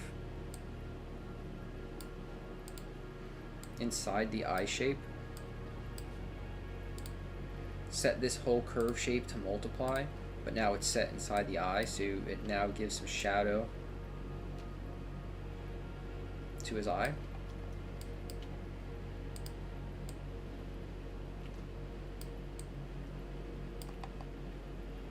We can come in here.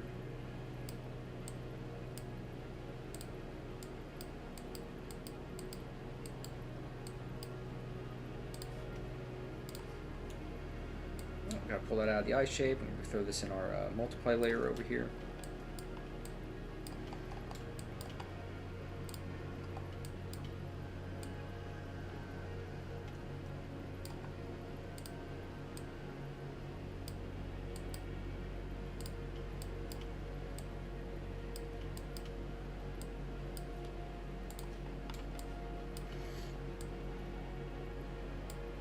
So our light source will be coming from the top. So it's going to hit the top of his body, so anything on the underside of his body, it's going to be hitting this top part of his arm, so it's going to cast a shadow to the opposite sides. So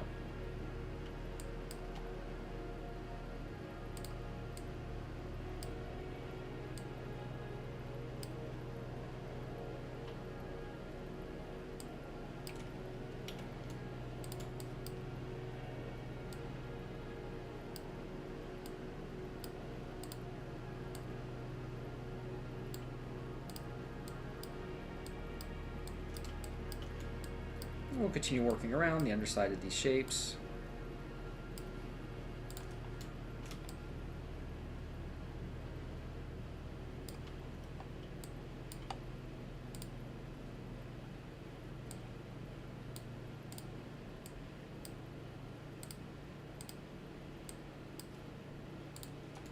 And I tend to just use that kind of light purple for a lot of my shadows. I tend to just most of my pieces, unless it's something very, very particular, I'll just use a warm light, which will cast a cool shadow, like this coolish purple color. So warm light casts cool shadow. Cold light will cast a cool light, will cast a warm shadow.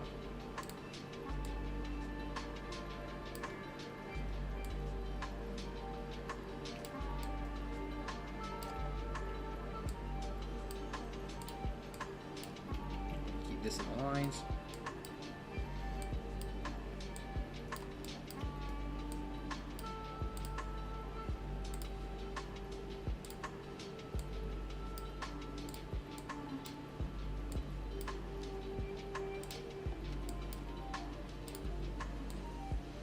Keep working our way around.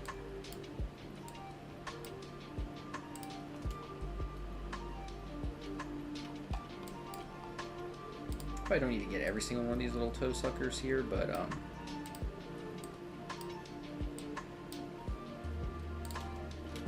think it'll work.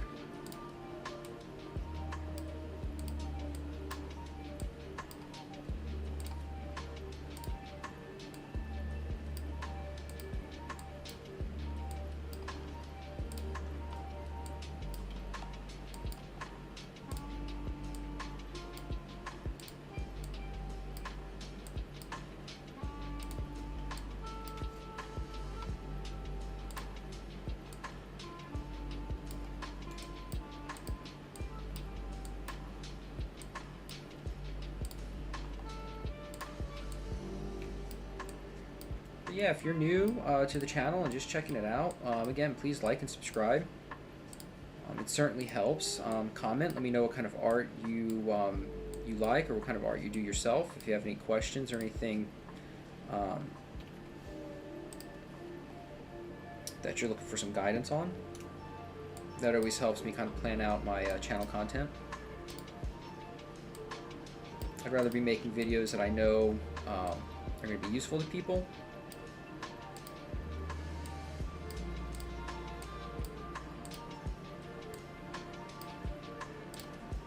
And so if you have any questions,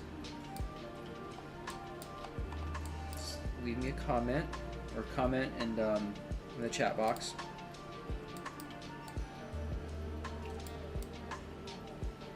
Because I plan to kind of use these live streams as kind of like a live class time almost. Giving you the chance to ask any questions you have that are, you know, might pertain to something in particular that you're working on, as opposed to me just making a video. You watching the video and, you know, might be able to leave a comment or ask a question and whatnot. I feel like hopefully I want to use the streaming platform for it to be a little bit more interactive.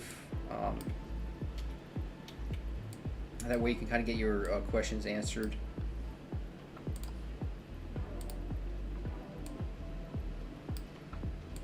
But yeah, I mean, definitely going to be streaming, teaching graphic design, graphic illustration, vector illustration. We'll also be doing some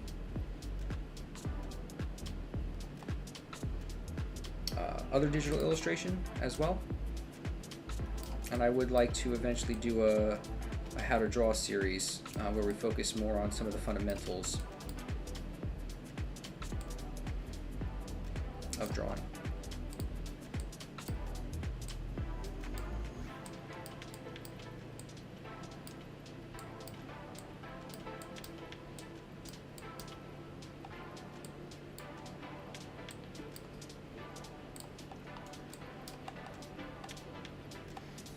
He's definitely coming along here, so even just doing some these simple shadows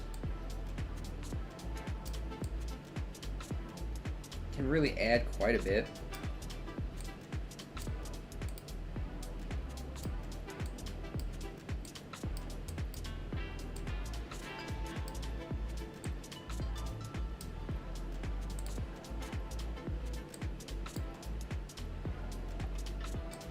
Probably even go ahead and get some shadow here on his back where it's kind of turning, you know, the light's hitting up here and it's kind of turning down on his back a little bit.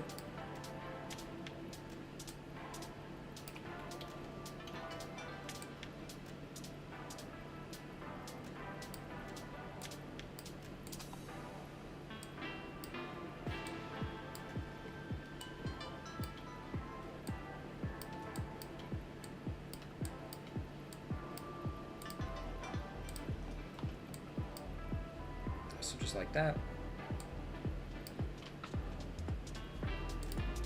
Something else we could do if we wanted, if we want to create a another layer here. This one I'm going to set to soft light.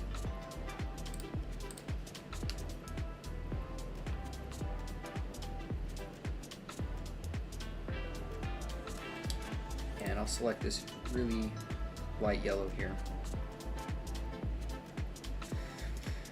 And then what we can do is, with the light coming from the top, we'll stick to our top edges.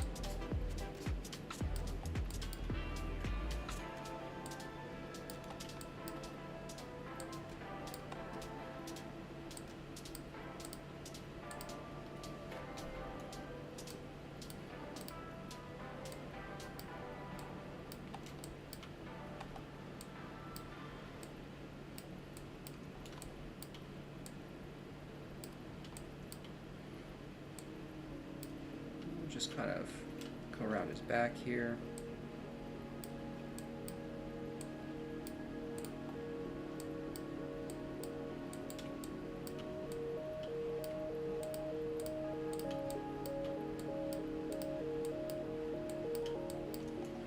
So I tend to use the multiply with that very light purple for shadows, and then I tend to use soft light with this light bright yellow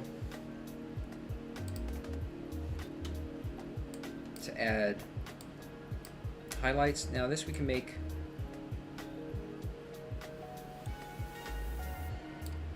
you can always go between hard light and soft light. You can see how hard light is.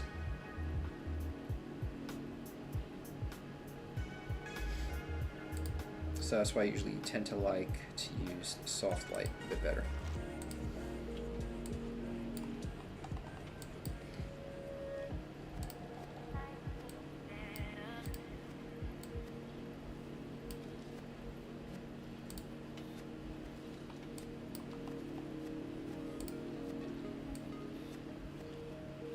We'll just go through the process of adding some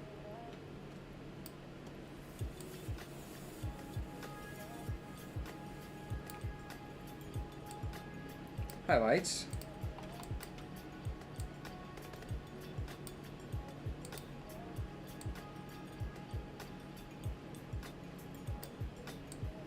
Can kind of just to show you how you could take a simple flat color drawing and add a little bit to it without going too crazy.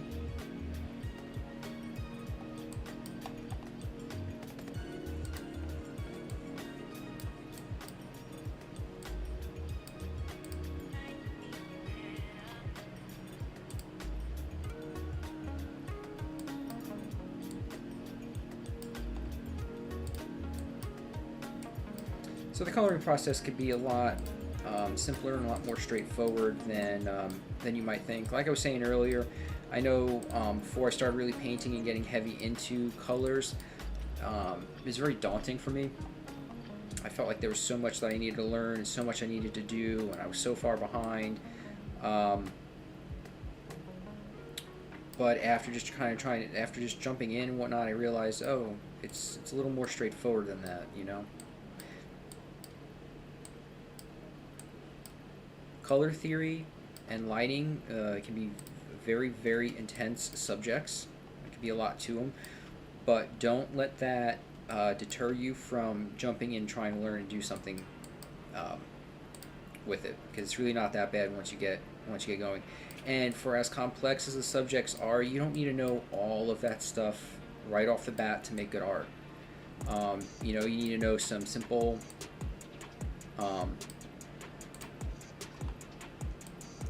lighting ideas, and you can kind of go with it from there and then learn more and more and more and build on it more and more as you go. But you don't have to learn crazy, super complicated, difficult, complex lighting to even start, you know. So don't do what I did. Just jump in, just start, and you'll find your way.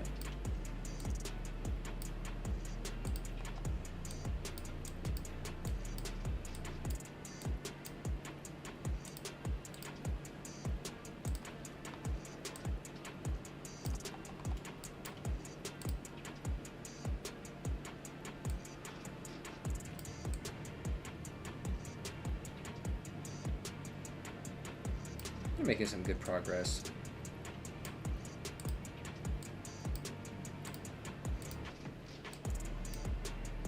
And it's Friday. I hope you all have some fun weekend plans, even if it's just sitting around relaxing, doing some drawing. I know that's what I'm looking forward to.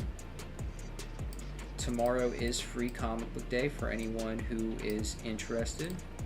Go to your local comic book shop, and they will have tons of free comics for you to grab and check out. So it's a super cool, super fun day.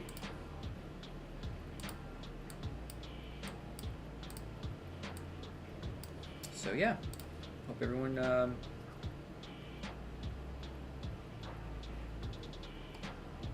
has some fun weekend plans.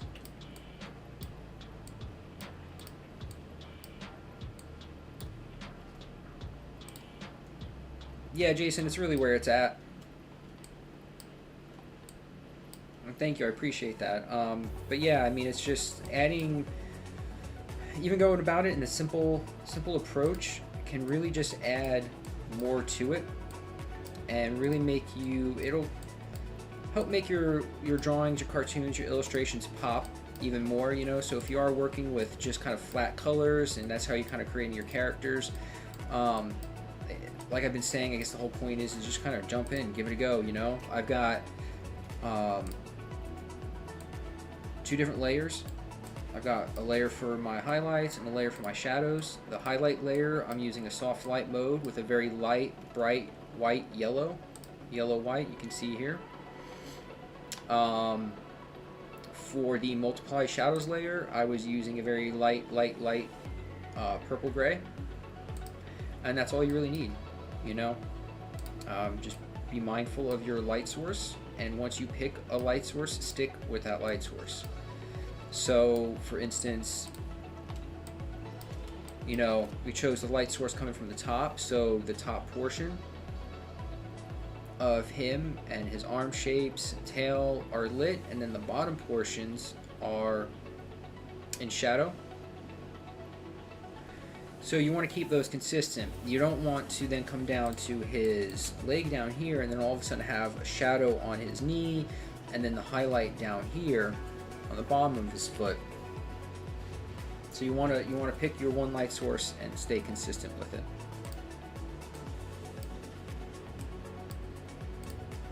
In a little cartoon like this, where it's just a single character kind of just hanging out, it's a little bit easier.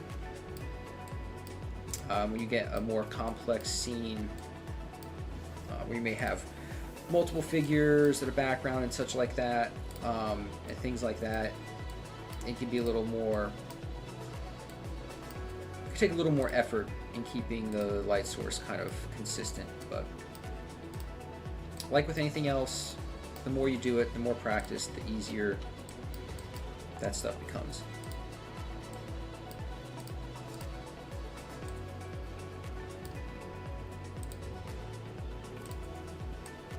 But yeah, as I was mentioning earlier, I think there's a couple of things that I was mentioning, that there was a couple of things that really helped me improve as an artist very, I won't say, I mean quickly, but it's not necessarily about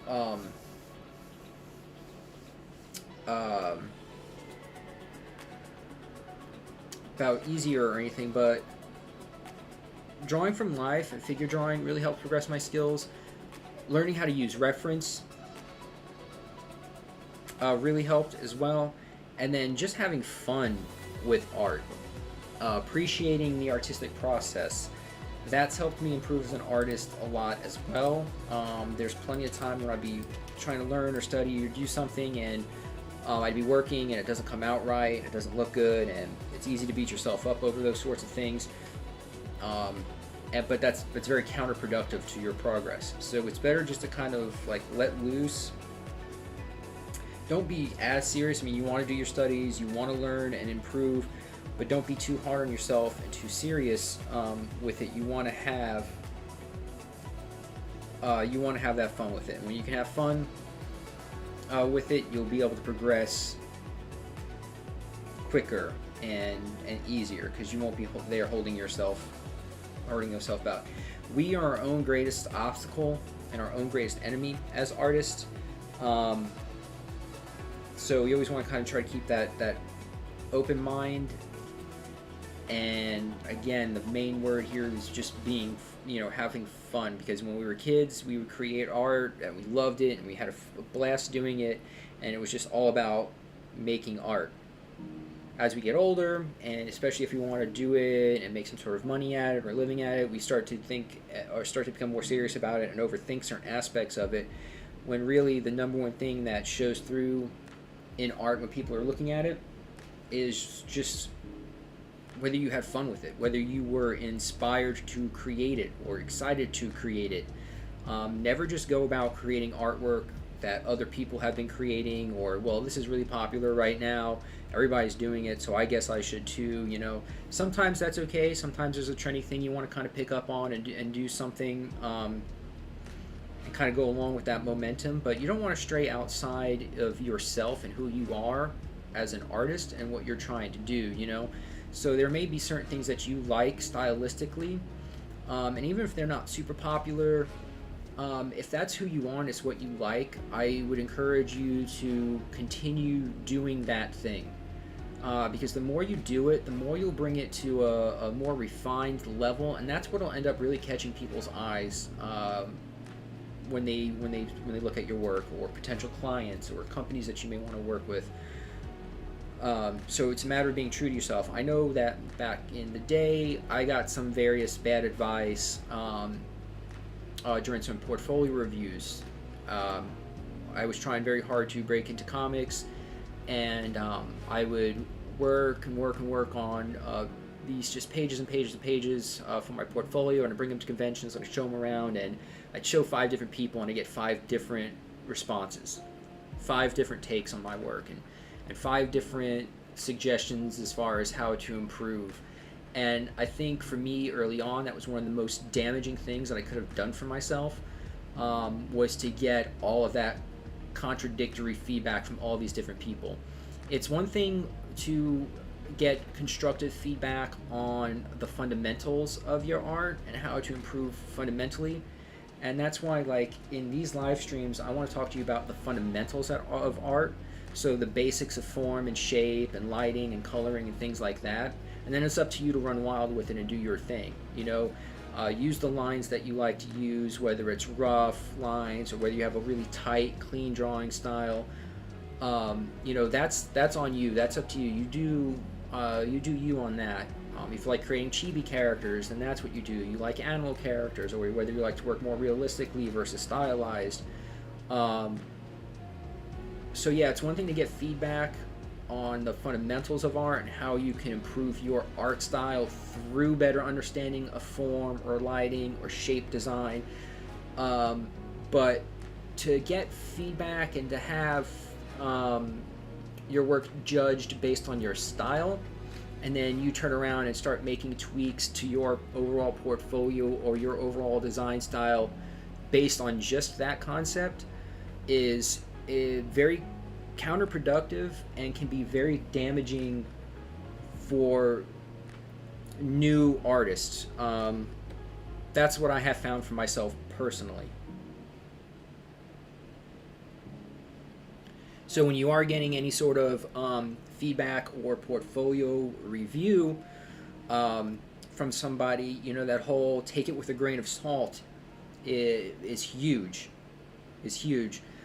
Because everybody has got their own subjective. Art is very subjective. That means it's very personal, and you like what you like as a person. So in that way, when you're getting feedback, the person who's giving you the feedback has to work very hard at being more objective and separating that personal opinion. So if somebody who's got a very stylized, so say for instance, I had a more stylized portfolio, and if I was to show an artist who worked in a more realistic style, or an editor that hired primarily more realistic styled artists, that's just kind of, people have their forte, the thing that they kind of go for and whatnot. So if I take a stylized portfolio and I show it to somebody who's more knowledgeable in realistic art or painting and things like that, I'm not going to get the best feedback because it's coming from a different point of view. Now, if that person can truly be as objective as possible, you still might be able to get some good information out of it. So, again, there's different types of feedback, and something that I really want to focus on through these live streams and my videos is really the fundamentals, and showing you how you can improve at that level, and how you can take these things and make them your own and do your own thing with them, and not to be held back based on other people's opinions of your art.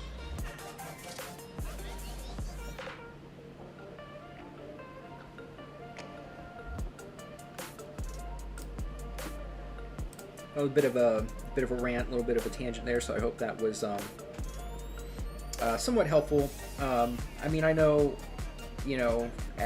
as an artist, even now after so many years, there are still so many questions and so many situations that pop up, and there's so much second guessing that sometimes you have to tell that other little voice in your head to just, calm down, back off, you know, on creating art and doing what we're doing here. But yeah, definitely focus on life drawing will help improve your fundamentals. Learning how to use reference will help strengthen that foundation as well. And then just having fun with it will let your personality come through in your art. You'll be having more fun creating the artwork, so you'll be happier in creating the artwork. And then when you show and share that artwork with others, you'll see the difference. If you're truly enjoying something that you create, other people will as well. So that's the kind of the thing. I guess that's kind of where we'll kind of leave it for today. You know, we got through a couple of vector illustrations. This one here, again, we went from our flat base shapes, which again, so depending on the project that you're working on, depending on the needs of the client, those would be dictated early on. But for what I'm doing here for the client, we want a just simple flat image like this. But then just to show you how quickly we can take it and add a little extra to it and just give it that extra form, that extra dimension. So you can see here, if you look from the flat colors, and you'll see the extra form we got once we add the shadows here. Really add some extra volume, and then you can see it take it even one step further when we add the lights on there as well. So, yep, thank you guys so much for joining. Again, like and subscribe. I will be doing more streams and videos.